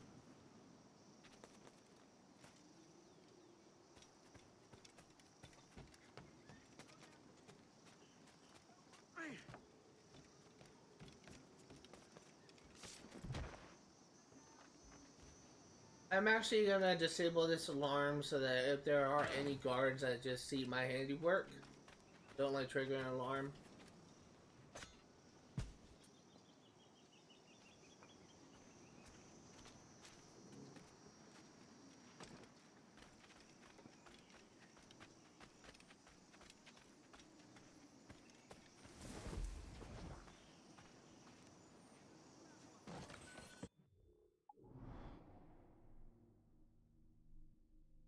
I get the feeling this is like below. Yeah, it is.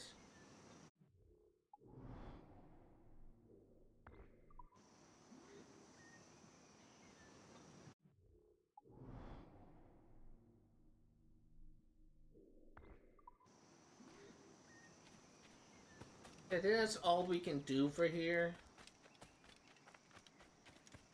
I think like everything else is like below the where we are, below the fort.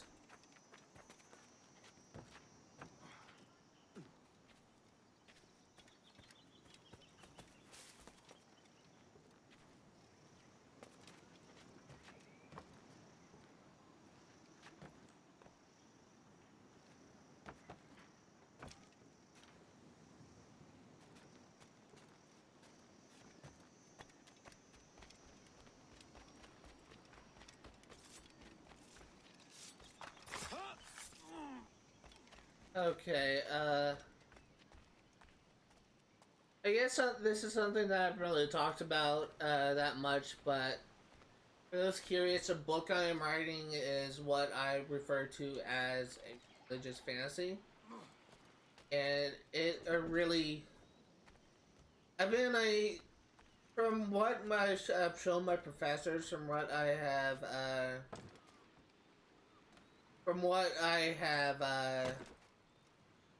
like shown those around me, religious fantasy may work as a genre, but really there are some allegorical elements to this. And by that I mean there are some I'm basically just trying to like paint a message that not all good people are saints, that not all kill me or not, and that not all bad people are like criminals, I guess. And I'm like illustrating that through the portrayals of like angels, and where I'm trying to make the bold decision of saying that just because someone is an angel doesn't mean they're a good person, and just because they are a demon doesn't mean they're bad. And I'm just like doing like all this kind of like crazy stuff where I'm trying to make like demons appear more human.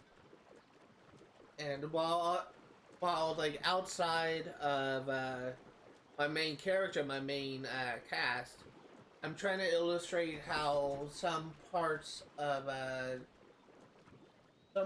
heaven, because some parts of heaven, some angels just aren't exactly like good people. And I'm also trying to illustrate like some problems with I find like with the current religion, and how people that do bad things are like, I think it's like Christianity, I believe, that if you just pray to God to forgive you, all of your sins will be forgiven. You'll be granted to heaven. That's like one of the things that I always like had a problem with. So to me, when I hear this, does that mean that Adolf Hitler could be in heaven, even though he murdered like 500,000 or like a million Jews? Just like if he were to pray to God for forgiveness, does that mean like that's not the only mass murder I can think of? Does that mean like people like Jeffrey Dahmer would be in heaven if he were to pray to God for forgiveness? I really don't think that it should work on that. Rather, I think that if you want to change, if you want to prove to others that you have changed, a better thing would be to actually show you have changed through your actions. Like, essentially, like, even if like, I'm really trying to word this properly, but my current like religious beliefs is I really do not think that if there was a God, since God is like well known for like giving us like the will to think for ourselves, and the whole thing with the Old Testament, the Garden of Eden, he really is someone who's like who created humanity just filling up Kennedy. Who created humanity who was just really proud of like humanity's will to actually like think for themselves essentially. Then why should we like punish people who don't believe in him? Why should we punish people that don't believe in God and send them to hell? That literally makes no sense to me. And I feel like that if God really were someone that is like proud to be that is well versed in like giving like people the like free will, then we should just allow anyone that is good into heaven, regardless of their belief, regardless of their social standing. It's just your good deeds should be what lets you get into heaven, not your religion. And that's really my problem with Christianity. That's something I want to eventually like cover on my story. It's not really going to be covered in book 1. However, I will be having a character that is I will be creating a character that is an atheist and or who was an atheist and is actually like an heaven. It's just I'm basically just trying to like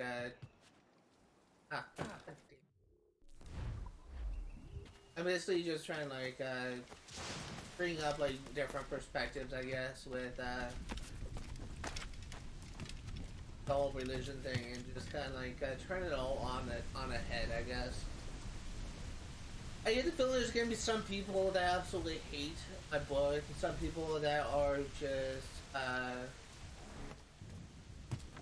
some people that are like religious, like diehards or whatever, that will just think that what I'm writing is just heresy or blasphemy, whatever. But at the end of the day, it is a work of fiction. For all you know, the Bible could be one of the greatest works of fictions out there. You don't know who the books of the Bible was written by. We just know that it is like the symbol of Christianity. Clearly, what most Christian churches use as their mode of teaching, and we don't really know who wrote those books. It's just like a tribute to the Word of God. But for all you know, like it could be like written by someone who thought it would be funny to write these stories, and there's actually like no truth to them. But I'm not like in my book. I'm not like an outright like dismiss a work of God, but rather just use stories in the Bible form like a lesson in it, because I feel like that's what they were best described as a best used as a lesson to be gleaned from them. And that is essentially just how I'm gonna like treat the Bible. I'm not really gonna like reference the Bible like all times, but I will just make like some references to like figures in the Bible. But I'm not gonna like really like rail into, oh, this is bullshit or whatever. This, I can't believe like people who actually believe in this. I'm not gonna be like that kind of asshole. But it's essentially just me kind of putting my own twist on religion. God is in the book. Most of the archangels are in the book, but I am actually I'm not going to include all of them, but I'm making like most of the archangels to be like a focal point of the story. But I'm really just not really going to lean too hard on like angels, because there's like over like 100 like named angels in the story. Only get named like maybe like 10 throughout the course of the only get named 10 throughout the course of my series, most likely.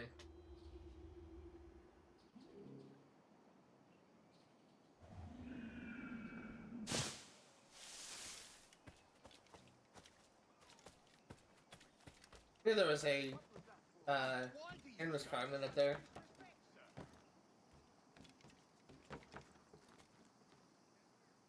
For those curious, to talk a little bit more about my book, my book will be called Dim Shadow of Spade, and it's really, it's I call it dim because it's in my opinion it's like the balance light and dark, and I'm basically just taking like the concept of light and dark, and it's actually making like a story focused around really the concept of good and evil.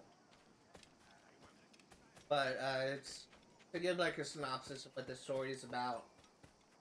Basically, picture like sort of like the FBI of heaven that just goes down to Earth to protect humanity from the threat of demons from the shadows. It's essentially what I'm like trying to create, and basically, my book is currently like in most of my book is currently like getting some revision because I'm planning on like redoing some stuff. But basically, for those that are curious, I want to like paint the Hyde Agency, which is the like the organization that goes down to Earth protecting men. And this Hyde is an acronym for Higher Investigations of Demonic Entities. But I want to use them to try and paint them as a figure that an organization that is like so powerful that really demons don't really like stand much of a chance, and they're also like really successful at what they do. But I'm honestly kind of thinking about just revising that and just making them appear more balanced, so that it's not like gonna be like a one-sided, like almost like a One Punch Man thing, where you have like a character, or really in my case an organization that is just so powerful like he can't be touched. I'm kind of thinking about just rewriting that and just making it so that was easy.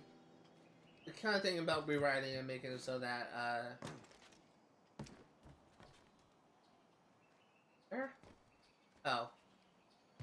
making it so that there'll be more balance where the hide agents are like good, but they're not like perfect.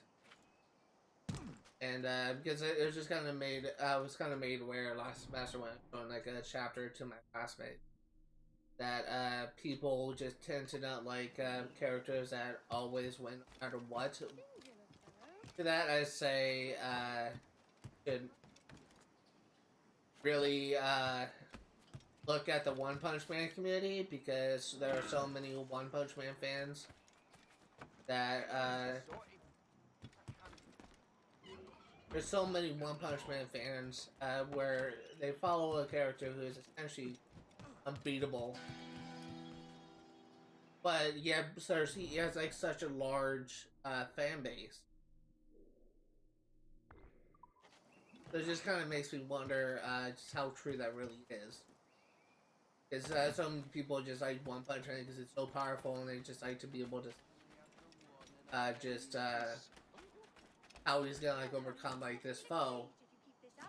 But I feel like what One Punch Man does better than some series is the fact that they just kind of make him appear more human, where he essentially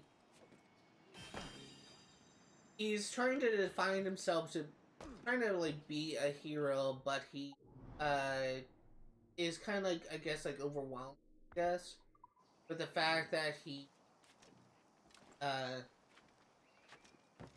with the fact that he doesn't have a knack, I guess, for a hero, where though he always has to do the right thing, he's just more, for the most of the first half of the story, he's just more convinced to try and like find a good match, someone to actually make like a fun fight,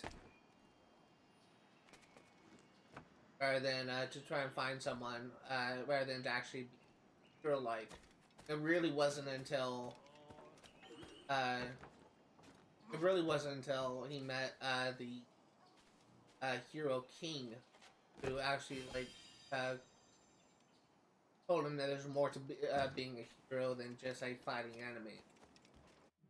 It's really just as soon as he just kind of had that conversation, he's been like kind of on a journey of self-discovery, I guess, where he's just trying to find what a hero. And really, his most recent interaction with Garo, sorry anime fans, I'm gonna spoil this, but his most recent interaction with Garo actually was just quite possibly one of the most interesting to me, because of the fact that he shadow combat. Because of the fact that he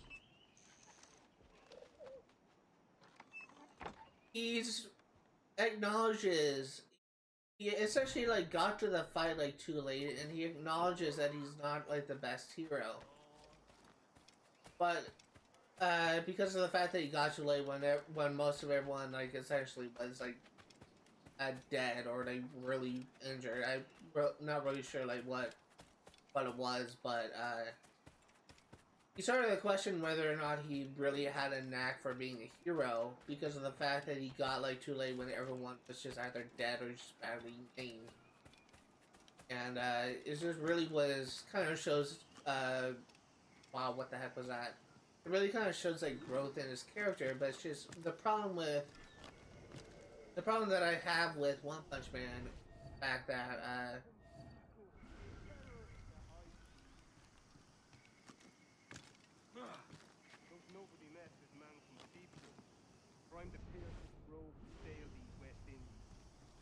the fact that it's just at times is kind of boring to me. The women will say, with a trail sounding somewhere between fear and lust.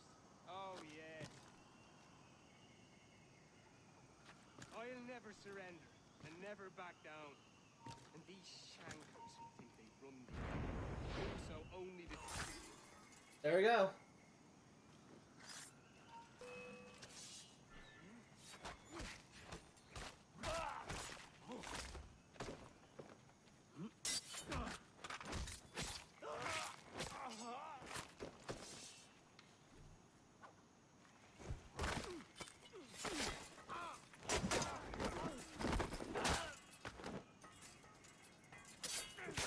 As soon as we clear these guys out, I will return to assassination contract and continuing what I was talking about. Oh, there's 2 chests I'm missing.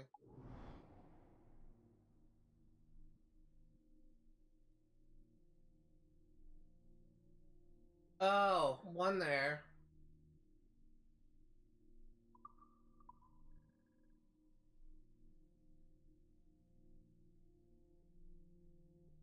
One there. Okay, I'll grab those later.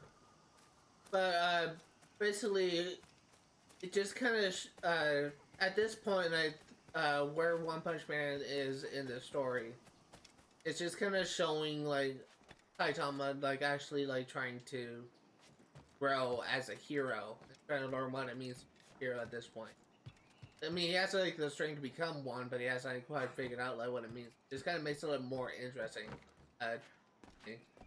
But all this is just saying like those people that say that a really powerful hero is a really powerful protagonist that never loses, not interesting as a character. It can be interesting if it's done right. However, at this point, I'm not at all convinced that what I am doing is done right. So what I will do instead is kind of like paint the picture that the hired agents of my story are more likely to be successful, but they are still like they could still like make mistakes. But that's what I am trying to say, I guess.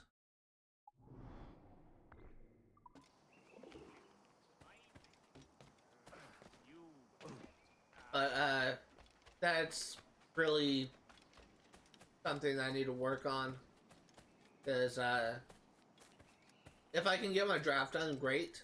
By the and if I can get started on the editing process, that'll be awesome. But if I am unable to get like everything to where I'm like satisfied, what I will do instead is try and like push the deadline to be published at the beginning of next year.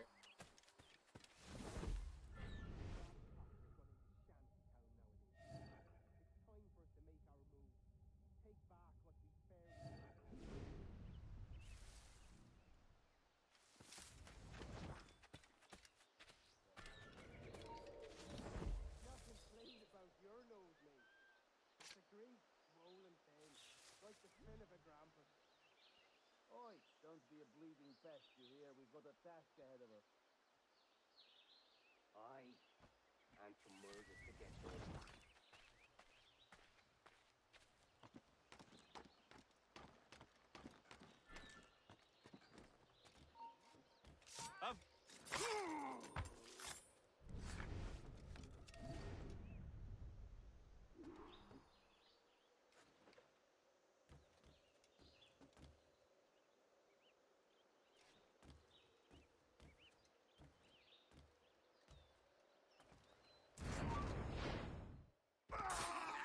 There we go.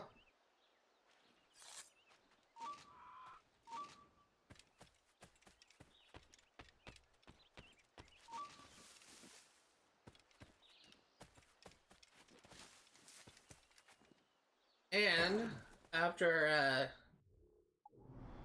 we escape, we can grab those last 2 chests, and Nassau will be 100%.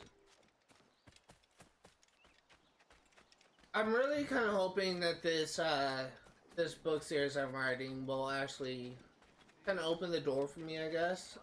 I'm really not anticipating it to be a success, as I said before, but I do hope that if I keep working on it, if I keep expanding on it, it will not only just kind of give me like a following, but it may actually promote growth in my channel on Twitch and YouTube. I get the feeling that once I have like a bunch of people that are interested in reading my books, they may like figure out that, hey, this writer actually has a YouTube channel, this guy actually has a Twitch channel. Let me follow him and see what he's like, and I may actually like get some people that are actually like communicating with me trying to, like, I guess, like, understand, like, who I am as a person. And I think that'll be actually kind of interesting to experience, because a lot of streamers, their following is streamer based, where people just find them when they're just playing like games on their own. But if people were to follow me because they discovered me through my book or whatever, I feel that'd be kind of more interesting, if I'm gonna be honest here. And honestly, I feel like that this is just the fact that I am a streamer as well as a writer. I may be like the first Twitch streamer that will also be a published author. And God, if I'm like, this is me just daydreaming at this point, but if I am also like a best-selling author, oh God, watch out! God, what? Just say Dr. Disrespect, but I don't think that he is on Twitch anymore. I think it's actually one of the streamers that got banned. But get the feeling that if I were to have like if my book were to be published and it were to be successful, very possible that my following rate will actually just skyrocket. Whether or not it will happen remains to be seen. It really depends on how my book turns out. But honestly, I'm perfectly content with streaming out a low following at this point. Like, if I were to have like 26 followers for the next 3 years, I wouldn't really mind. But I'm really just doing this for personal reasons. But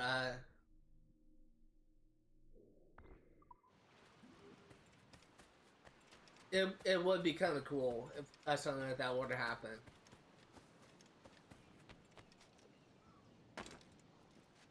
I don't even know like who the most popular streamer on Twitch is. I think at one point like Dr. Disrespect was. I remember hearing that he was like a big streamer. I don't know if that's true anymore. Nassau, 100%. Maybe I should look this up. I'm legitimately curious. Who is the most popular Twitch streamer? Oh, SQC, really? That is surprising. 18.3 million hours watched? Huh. I was not expecting that. Honestly, I was not expecting that. I only saw like a couple of clips from SQC, if I'm gonna be honest here. But I'm honestly not that big of a fan from what I've seen of him. Apparently he's one of the most popular. I just never even knew. 18 million. Wow. He has like 18 million hours watched. How many are his followers? Oh, God. Singular fellow.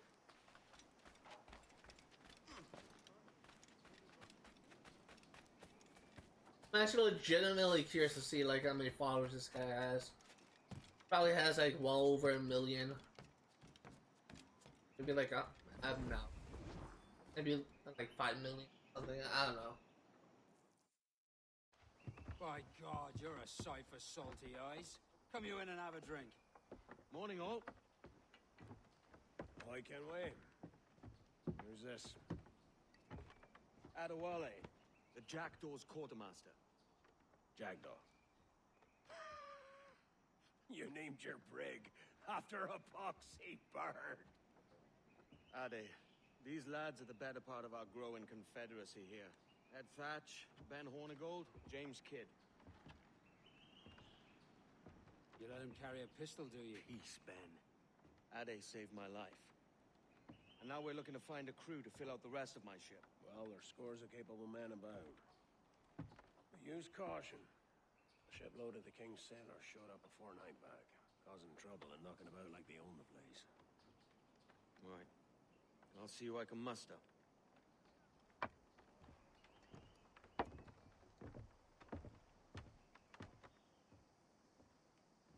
And Thatch is Blackbeard.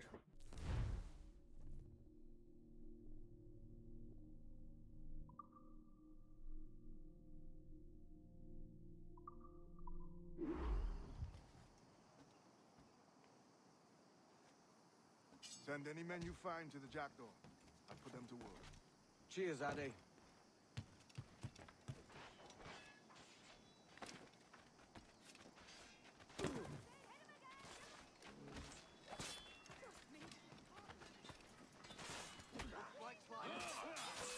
Me? I'm no seafaring man. You're all horny. Keep him busy. Patience, Revenge.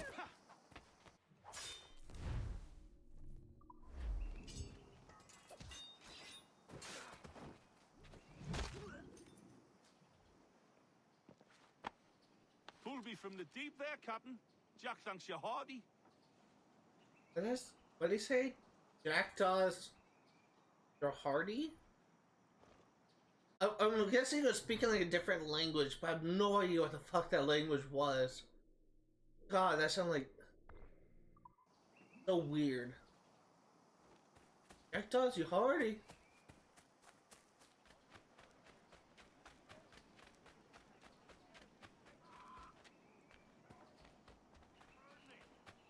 You can't be loitering around. He's good for the dog. Of all the bad days!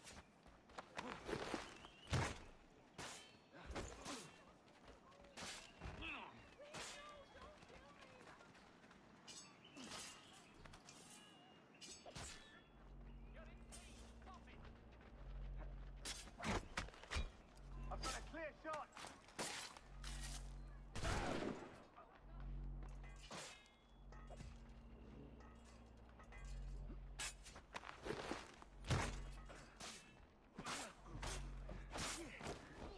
Enemy sight.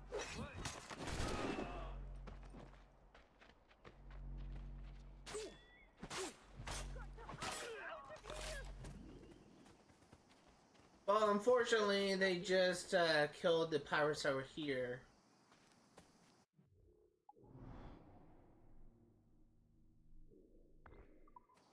Luckily, we got the objective done.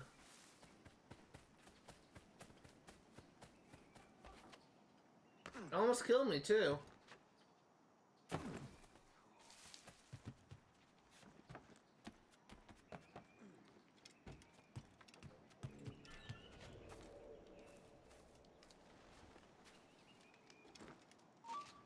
I'll turn you off. I legitimately thought that was a pirate standing up. I didn't realize that was a guard aiming a musket at God. Whoops. Could have gone a whole different direction.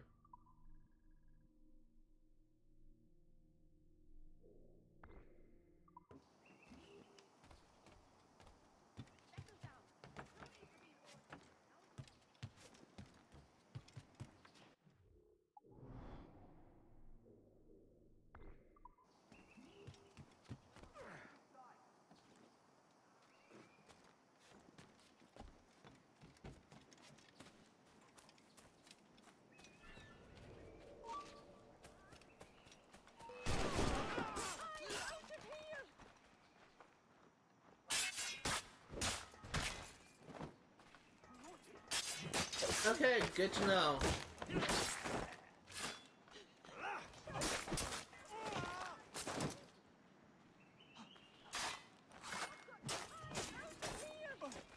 Good to know. If these guys were to come back, you need to climb this building and air assassinate them because that's or go in from here.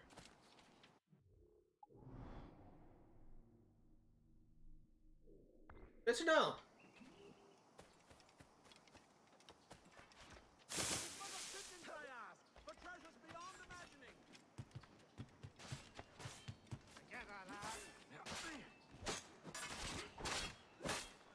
Wouldn't know a windlass from a capstan.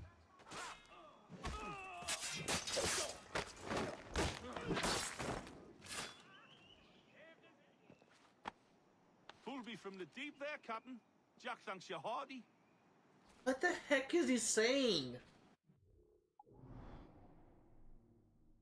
Jackdaw is he hardy? Drive me crazy.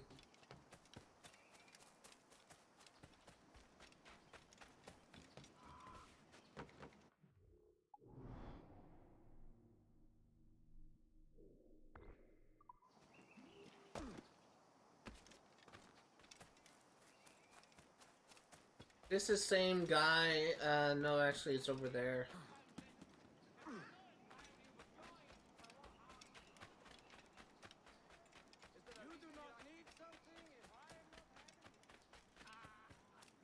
I think this is the, yeah, this is the, guy, at the balcony.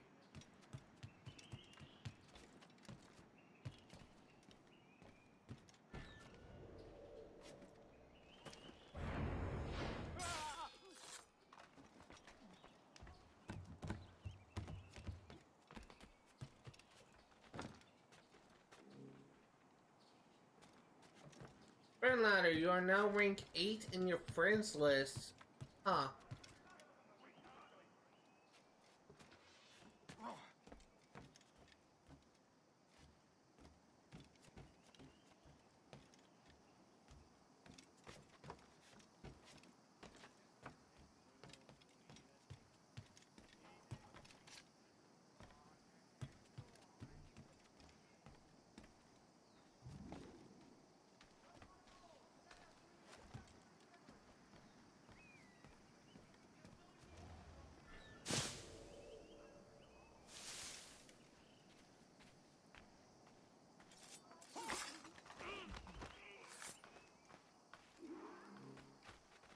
Grease a hanging.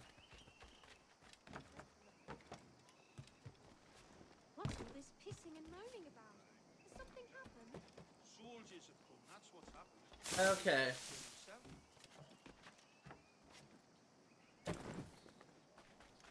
Grease a hanging, and we need to shoot the rope, not the guy in the head like I did last time I played this. I know for a fact I shot him in the head because I remember that even the last time I played this mission. There's soldiers of Captain Mayan in the island. We need to hurry. There's the blood! Clear shot, man.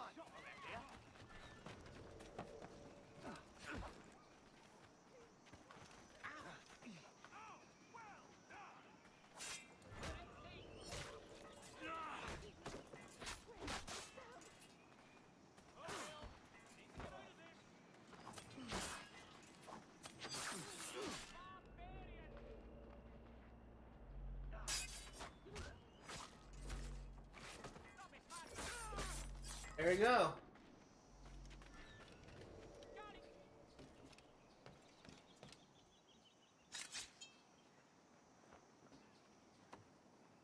I really need to get better at the combat.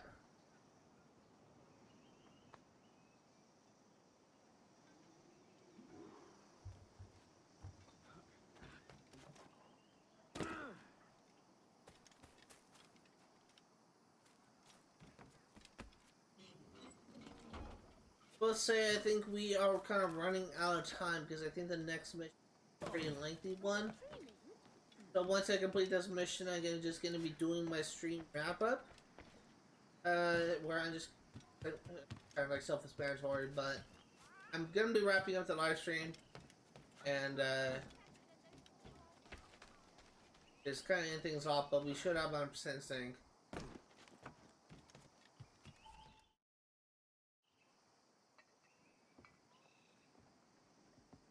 I can hear my cat meowing in want here. to sail somewhere rich with plunder. Have you heard of a place called the Observatory? Aye. It's an old legend, like El Dorado or the Fountain of Youth. What have you heard? It's meant to be a temple or a tomb, hiding a treasure of some kind. That's it. You see here. Oh, rot. It's fairy stories you prefer to gold, is it? It's worth more than gold, Thatch.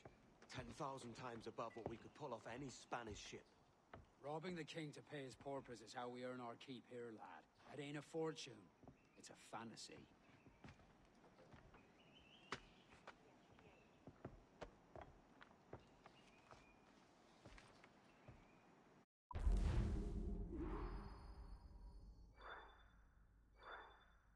100% sync.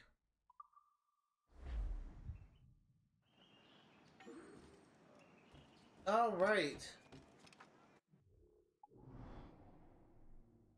So we got 100% in Nassau. We got 100% in what's the other one? Oh, it's over here. We got 100% in Abaco Island.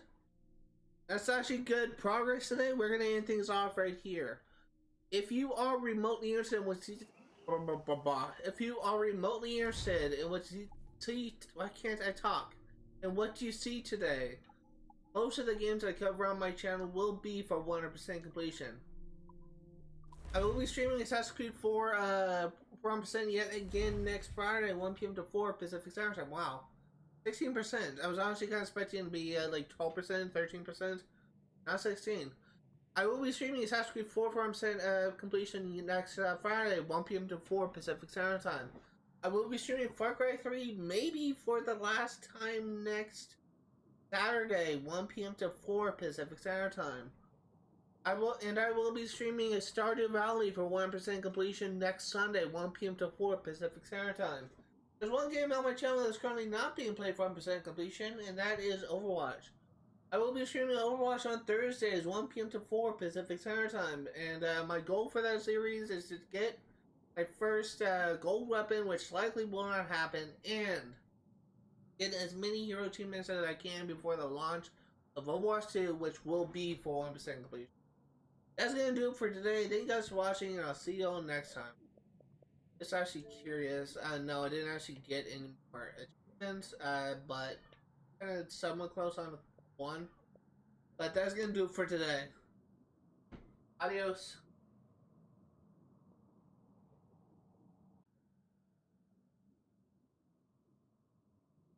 Hello everyone, and welcome to another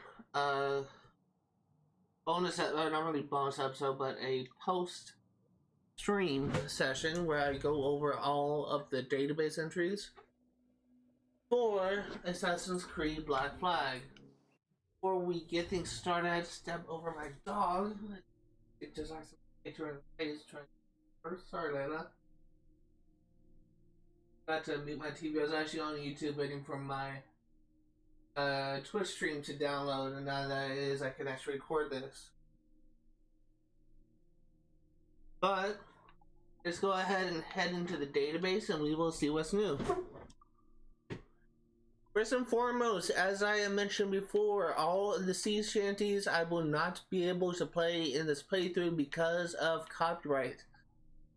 However, I will recommend you check out a YouTuber named Zevik, Zevik. He has a video where he plays all of the sea shanties found in Assassin's Creed Black Flag. However, of these ones that I picked up, I feel like Liberate Johnny and Brandy Dandy O is one that I kind of like of the ones I picked up.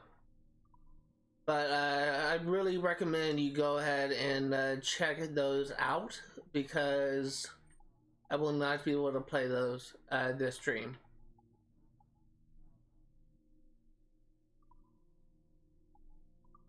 I will not be able to play those in this series.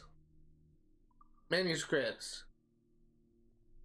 This is one that we read before. Solaris from Mundus Subterraneus. An early image, let me go ahead and check this. An early image of the sun and its spots, published in the 16th century by Athanasius Kircher. Thought to be from the collection of Peter Beckford. Tabula Rudolphinae. This is a world map. Taken from the Tabula Rudolphinae by Johannes Kepler. Possible connection to Emperor Rudolph II from the Beckford Estates collection. World map 1570. It's funny how they this is actually like an actual world map document. and it's not like something that Ubisoft created. It's kind of funny how apparently people at this time didn't know that there was the whole Horn of South America. That's also kind of funny. A map of the world by Abraham Mortelius, creator of what many consider to be the first modern world atlas, once a part of Peter Beckford's collection. Columbus map. I don't know what that's supposed to be. A map of the world once used by the navigator Christopher Columbus, Christopher Colombo, taken from the collection of Peter Beckford. Mayan Dresden Codex. An ancient Mayan codex still extant. Don't know what that means. Currently being held in Dresden. Once owned briefly by the wealthy plantation owner Peter Beckford. People. The Sage. Abstergo archives contain a few references to men called the Sage or a Sage, but they are few and far between. Each sighting seems to refer to a different person living in a vastly different time and location. The earliest example is found on a Sumerian clay tablet in a cuneiform script. Oh, didn't mean to do that. While the latest survives only as a footnote in one of Laureano Torres' own journals dated in 1704, January 1704. And all, according to Abstergo's existing research, 7 different sages seem to have graced a world stage in the past 1,200 years, but the road number is likely higher. Perhaps the strangest aspect connecting each of these various sightings is the fact that in every case, visual descriptions of each sage are remarkably similar. So similar, in fact, that one wouldn't be faulted for assuming that they were talking about a single immortal man. However, in 2 of the 7 citations, explicit mention of is made of their death and burial. Are we therefore dealing with some bizarre form of reincarnation? Or some simpler explanation that eludes us at present? More research is required. Adwale, born 1692, Trinidad, died of whenever it was that Shea Patrick Cormac killed him. It has to be rogue, spoiler alert. Born to enslaved Ogoni parents in Yoruba, Adwale was sold to I'm in a moment where I'm reading too far ahead than where I'm actually am. I keep on looking. This is like a bad habit I have when I'm reading. Sold to the owner of a prosperous plantation before his teens. He remained on this plantation, working the fields until his mid-teens, always scheming of ways to escape his predicament, but uneasy with the prospect of living life as a fugitive. Then fortune struck, giving Adwale the sign he needed. At some point near his 16th birthday, a group of buccaneers raided the plantation, robbing it of raw cane, refined sugar, and as many reals as they could find. Seeing in this as an opportunity, Adwale Ade, guess that's the name, grabbed a crate of sugar and hauled it aboard one of the longboats the buccaneers had rowed ashore. Surprised to see a slave among the buccaneers were nevertheless thankful for the aid and welcomed Ade among them. Ade sailed with his first group of men for many years, quickly learning the ways of seamen, grateful for the chance to develop his own skills and chase his own passions. And though his life among buccaneers was not free of the usual bigotry of the era, Ade found the prejudice to be more confrontational than restrictive. I don't know why I'm having issues reading all of a sudden. In 1715, misfortune struck a cruel blow when the ship Ade was aboard. Struck a shallow sandbar near the port of Havana. The buccaneers, mostly the British at the time, tried desperately to free the trapped vessel. But after catching sight of an approaching Spanish galleon, abandoned ship only to be torn apart by schools of circling bull sharks, Ade made peace with his fate and stood his ground. Taken to Havana for questioning and inspection, Spanish authorities eventually decided to send Adwale to Spain, where they felt he would make an excellent interpreter, owing to his fluent command of Spanish, English, and French.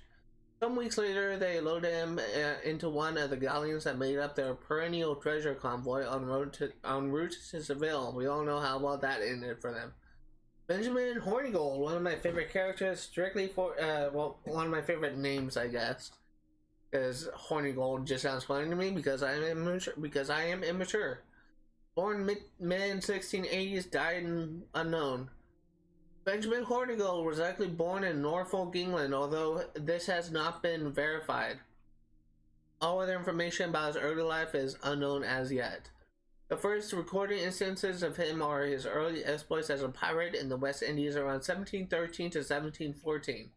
He was one of the earliest pirates to emerge after the end of the Spanish War for Succession, which gives us good reason to believe he was one of the many hundreds of privateers who were left without gainful employment in the ensuing peace. Like many other British mariners, Hornigold spent much of his time in the Bahamas, eventually settling in Nassau. It was from here he launched his career as a full-fledged pirate, though he likely thought of himself as a privateer, in his earliest years at least. A skillful sailor and strategist, Hornigold lacked some of the ruthlessness required to be a truly successful pirate. Until 1716, refused to attack English ships out of a sense of loyalty to his home country. Note, a pirate with a sense of honor would make a superb hero, in my honest opinion, if our edits to Edward Kenway don't pan out. JM. Note, agree, Jay. His lack of facial hair is a bonus. The beards on most of these guys look like owls' nests. Edward Kenway, we got an update.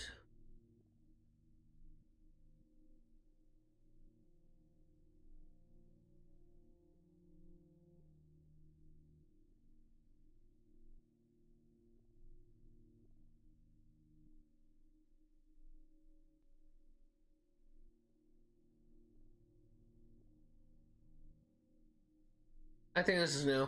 By the summer of 1712, Caroline understood that her husband's departure was inevitable. She wanted no further part of Edward's reckless plan and so left him to live with her parents. Stunned by the sudden turn, Edward was determined to earn his fortune fast and prove himself as capable as he always claimed he was. He left for the West Indies barely 1 month later, where he soon fell in with the privateer Benjamin Hornigold and his quartermaster Ed Thatch. What are you dogs doing? Oh, my dogs are being very needy. Go lay down! Edward spent the first half of 1713 sailing with these two seasoned sailors on regular sweeps of the Windward Passage. Will you stop? But lie down! Lie down! No, you are not climbing up on me. Get out! Out! No! Out! Out! Out! Get! Sorry, my dogs are being very needy. Get! Go lay down! But that year fate threw him another upset with the signing of the Treaty of Utrecht. All hostile actions between the major empires came to an end. The prospects of British privateers dried up. Now, stop! Layla, go lay down! Go lay down! I have a TV tray like this one that I just put on the stand. My dog keeps on licking the tray. With the signing of the Treaty of Utrecht, all hostile actions between the major empires came to an end and the prospects of British privateers dried up. Now poor, unemployed, and thousands of miles from home, Edward and his colleagues settled on the island of New Providence in the Bahamas to reconsider their options. These were fanciful days for Edward. He discovered in a small town of Nassau a life quite unlike that which he had left behind, the atmosphere of wild and noisy freedom in the small, stateless encampment. Overwhelmed and captivated him. The drinking, the gaming, the women, the aimless desire to simply live as one pleased, and yet as carefree as he was, his beloved Caroline was never far from his mind. If he could make something of himself in the West Indies, working as a sugar plantation perhaps, he might win her back after all his time away. But in absence of true conviction, habit takes hold fast, and it was only a matter of time before Edward set back out to sleep with his mates. They lived the life they knew best, no longer privateers, legal and sanctioned, but as pirates now, with nary a whit of loyalty to kin and country, earning his fortune by the sword and pistol, and praying his end was never too near. Note, if we can remove some of the more unseemly bits of his personality, this is actually new, it's popped up as new. Edward Thatch, born 1680 England, died unknown. Known variously by different sources as Thatch, Teach, Tack, and more. We're fairly certain this Edward was born in or around Bristol and took to the sea at an early age, most likely in his teens. It's also speculated that he arrived in the West Indies quite soon after leaving England. Just before I move on, I just want to say that one of my favorite manga series out there is One Piece, and the name Each is actually the name and inspiration between Blackbeard and One Piece. The whole the character of Blackbeard is his name is Marshall D. Teach, but they kind of like essentially like combine like the reference to Blackbeard with two characters, one of them being Whitebeard or Edward Teach, and the other one Marshall D. Teach, who is probably the more heavily inspiration between Blackbeard. Not just in name, but in I guess personality as well. But that's what I want to say, because of all the different naming things. I just thought it was kind of interesting that Chiro Oda actually used the actual name to create like a character. But anyway, we already read that. If this was indeed the case, Ed Thatch would have seen his fair share of the War of Spanish Succession. And my fucking cat is here. A protracted fight between most of the empires of Europe that pitted Britain against royalist Spain and France. In these early years from 1700 to 1713, he would have been a privateer, or at the very least, a merchant seaman, doing his part for the crown, Queen Anne at the time. But with the Treaty of Utrecht bestowing peace upon the troubled Europe in 1713, Thatch and his fellow sailors would have found themselves far from home and out of work. They thus turned to piracy as a means of sustaining themselves. In the ensuing years, Thatch befriended a captain named Benjamin Hornigold, and soon after joined his crew as a quartermaster. At some point between late 1714 and early 1716. Settling in Nassau, Thatch, Hornigold, and the rest of the flying gang, as these pirates call themselves, began cooking up schemes far larger than most pirates of the era dared dream. Wanting nothing less than a country of their own, they worked to turn Nassau into a place of liberty and freedom for all who desired an escape from the bonds of imperial rule. El Tiburon. Almost nothing is known about El Tiburon, the shark, outside of what we have seen from his limited intersection to the life of Edward Kenway. His unwavering loyalty to his employer, Laureano Torres, possibly indicates some familial connection, but there's no benefit to speculations of this sort. If we have any interest in learning more about this Silent Sentinel, our best bet will be to locate a descendant of Torres himself and work our way back through the governor's life until we find a useful convergence, but apart from this, I doubt we'll have much luck. James Kidd, born 1695, died unknown. James Kidd is a young man with a long and checkered past. Not yet out of his teens, he is a cocky and confident lad with a brashness cultivated to counter his youth. He also claims to be the bastard son of the late William Kidd. Oh, that's interesting. I thought that he was William Kidd. The infamous privateer turned pirate who was captured and hanged by British authorities in 1701. Although James has no proof of this connection, his mother always insisted on it, claiming that she spent a single panicked night of passion with Captain Kidd just before his departure from London in 1695. Growing up, Sorry, my dog just sprinkled something plastic from on my bed. Growing up fatherless and with a spendthrift mother did little to improve his prospects at leading a normal life. And by the age of 12, he had found employment aboard merchant vessels, sailing between the British colonies in North America and the West Indies. By the time he was 17, James called Jamaica his home, and he furthered honed his skills as a sailor here. Although he never sailed with the likes of Ben Hornigold, Ed Thatcher, or Edward Kenway, James was among the first sailors to settle in Nassau, but was a crucial figure in its development as a republic. John Cochrane,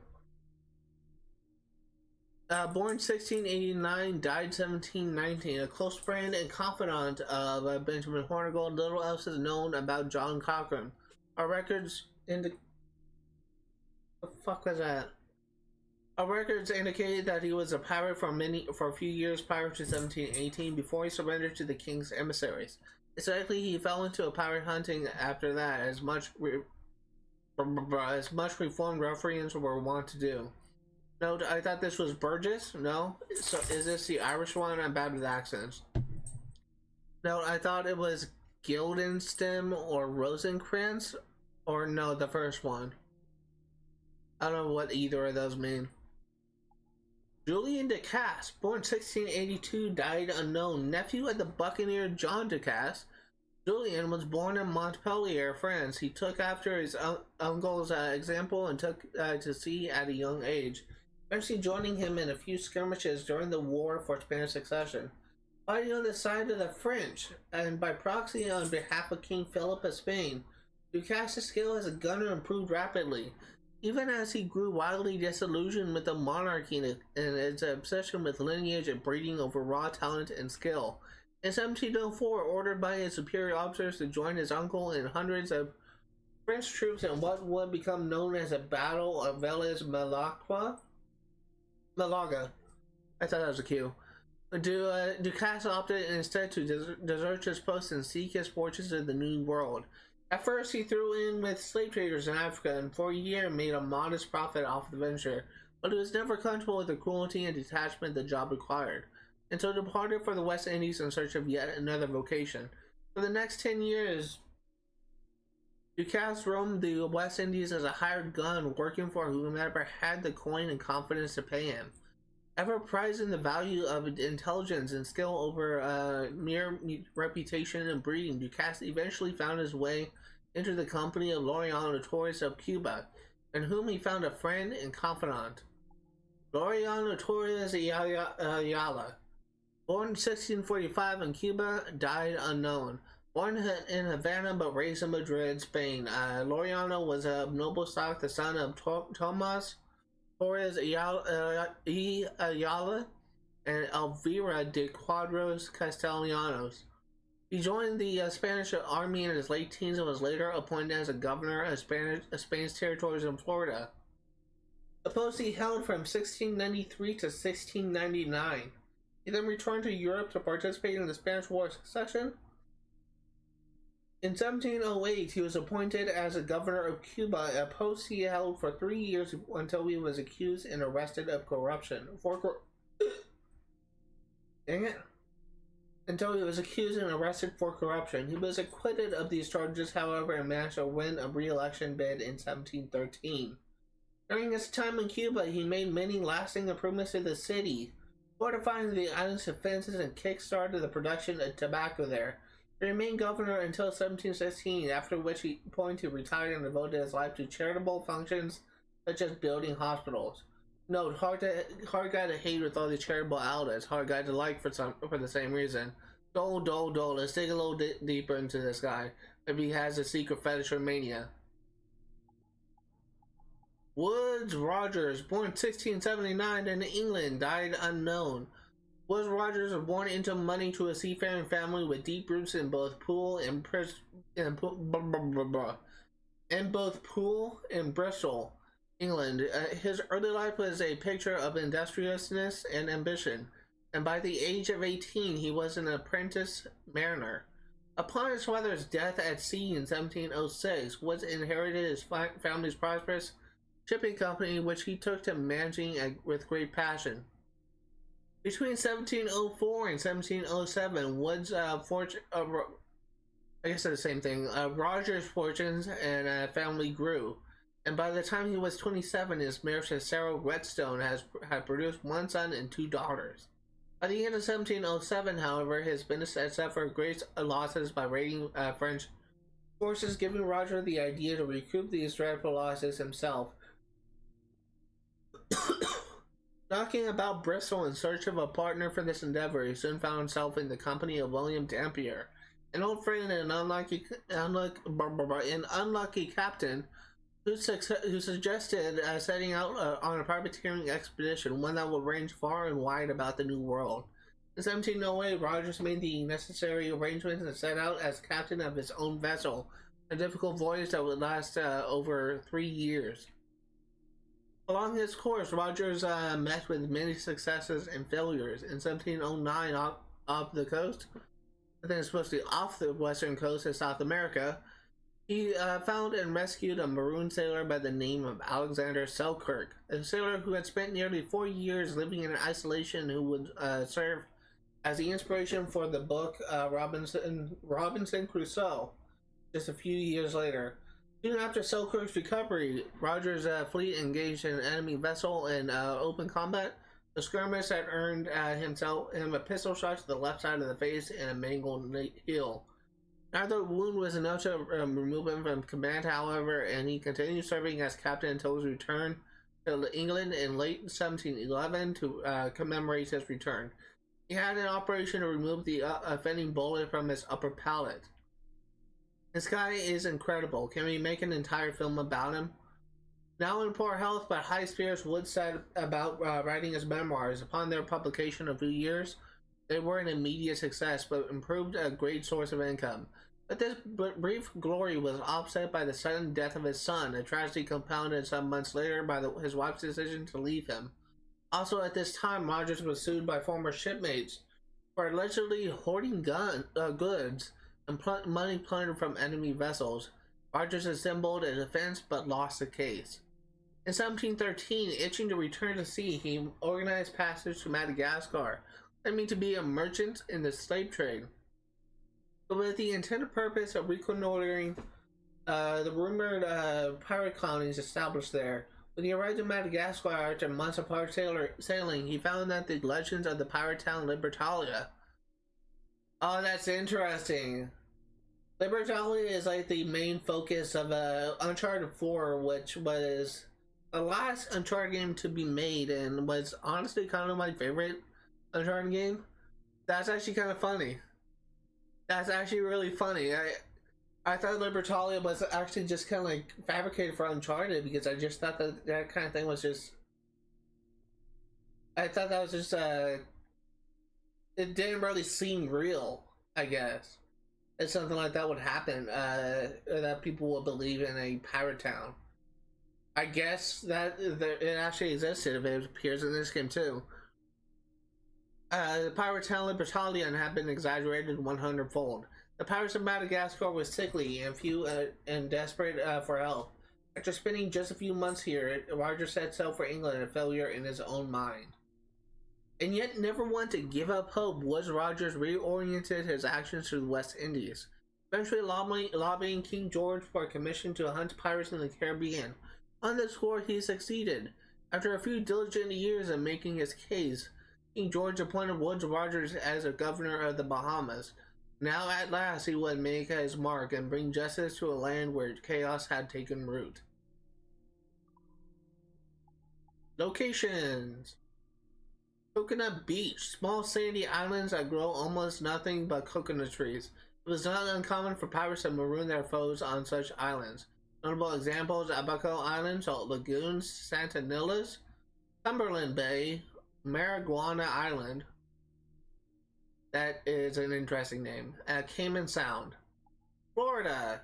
Home to several indigenous tribes, the Florida Peninsula was colonized by Spain some decades after Ponce de Leon's expedition explored the peninsula in 1513. I believe Ponce de Leon was a Spanish conquistador that was, believe it or not, that was actually trying to find the fountain of youth. That's actually not something that's made up. That's actually something that actually happened. It's the same thing that where those people that were trying, the Spanish conquistadors that were trying to find, was it Paititi, the quote-unquote Mayan city of gold another real treasure hunt that led by the conquistadors that never led anywhere.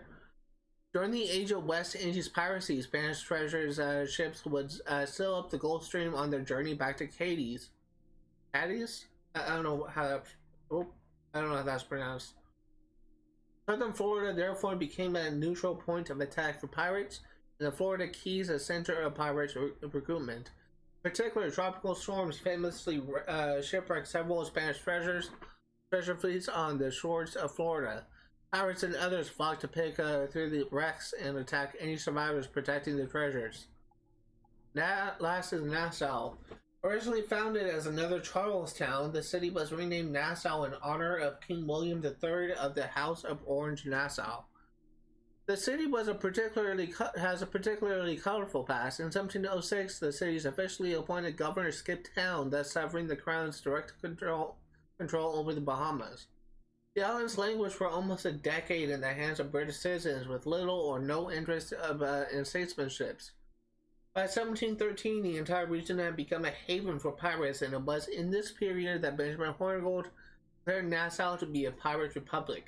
He proclaimed himself a governor, and therefore, thereafter, every pirate of any sense and reputation used Nassau as a base of operations.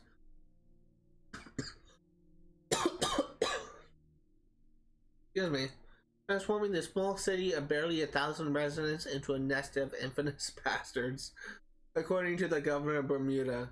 Notes, grapevine on the Pirate Republic. I heard of that, but thought it was all bogus. RL. No, it's so wonderful. I mean, not wonderful for the people that got murdered, ravished, and marooned, but fantastic for our purposes. This gives us an anchor. ML. Landmarks. Havana.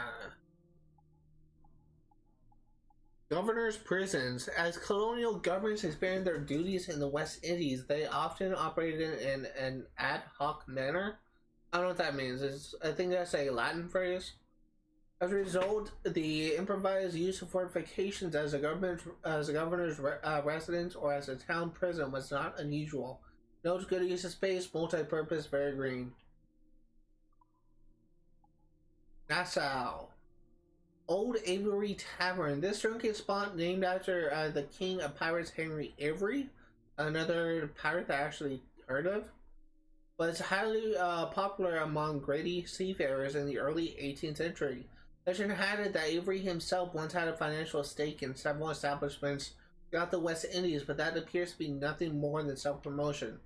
Note, I believe it was burned to the ground by a disgruntled pirate in the 1750s. DM. Note, disgruntled pirate, JM.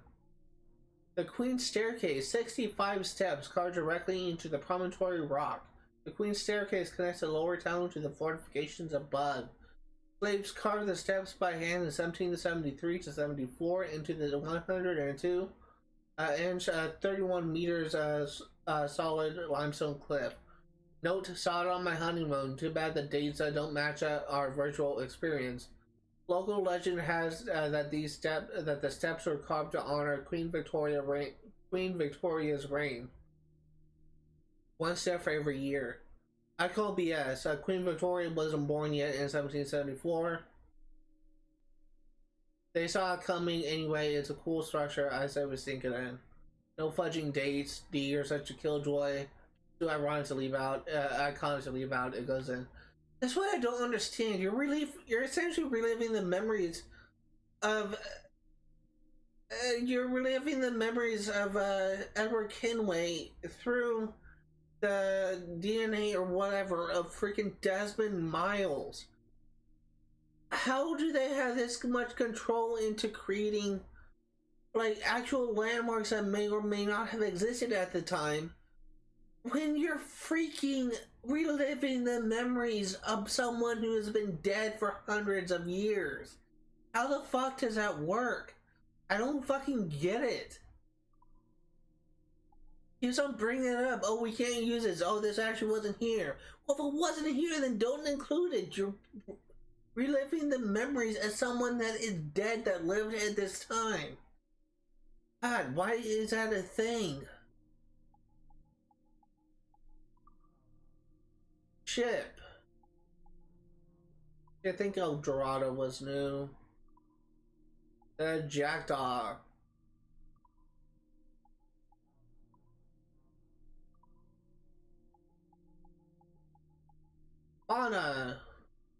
Iguana. Found from Brazil to northern Mexico as well as the Caribbean islands, also Texas, Florida, and Hawaii. This common iguana eats only leaves, flowers, and fruits. The iguana typically flees when threatened but can puff its body and hiss or lash its tail and bite if necessary. Note to remind you of anyone we work with. Ocelot. A nocturnal wild cat. The typical ocelot has yellow fur with dark stripes in the manner of a jaguar. They range from the size of a domestic cat up to larger varieties of up to 4 feet in length. Note, a cat-sized jaguar. This gotta be a joke. OG. Note, you can find them in South and Central America. Let me start over. I was actually got distracted. I was looking at the name OG and I thought it was Ottoberg, but it'll be OB. You can find them in South and Central America on up into Mexico and Texas, and of course in the Caribbean. Thank God I'm almost done with this. Note we may have to consider putting tigers and cassowaries in these jungles too, and generally threatening. OG. Please no, I beg of you. The fuck? Oh,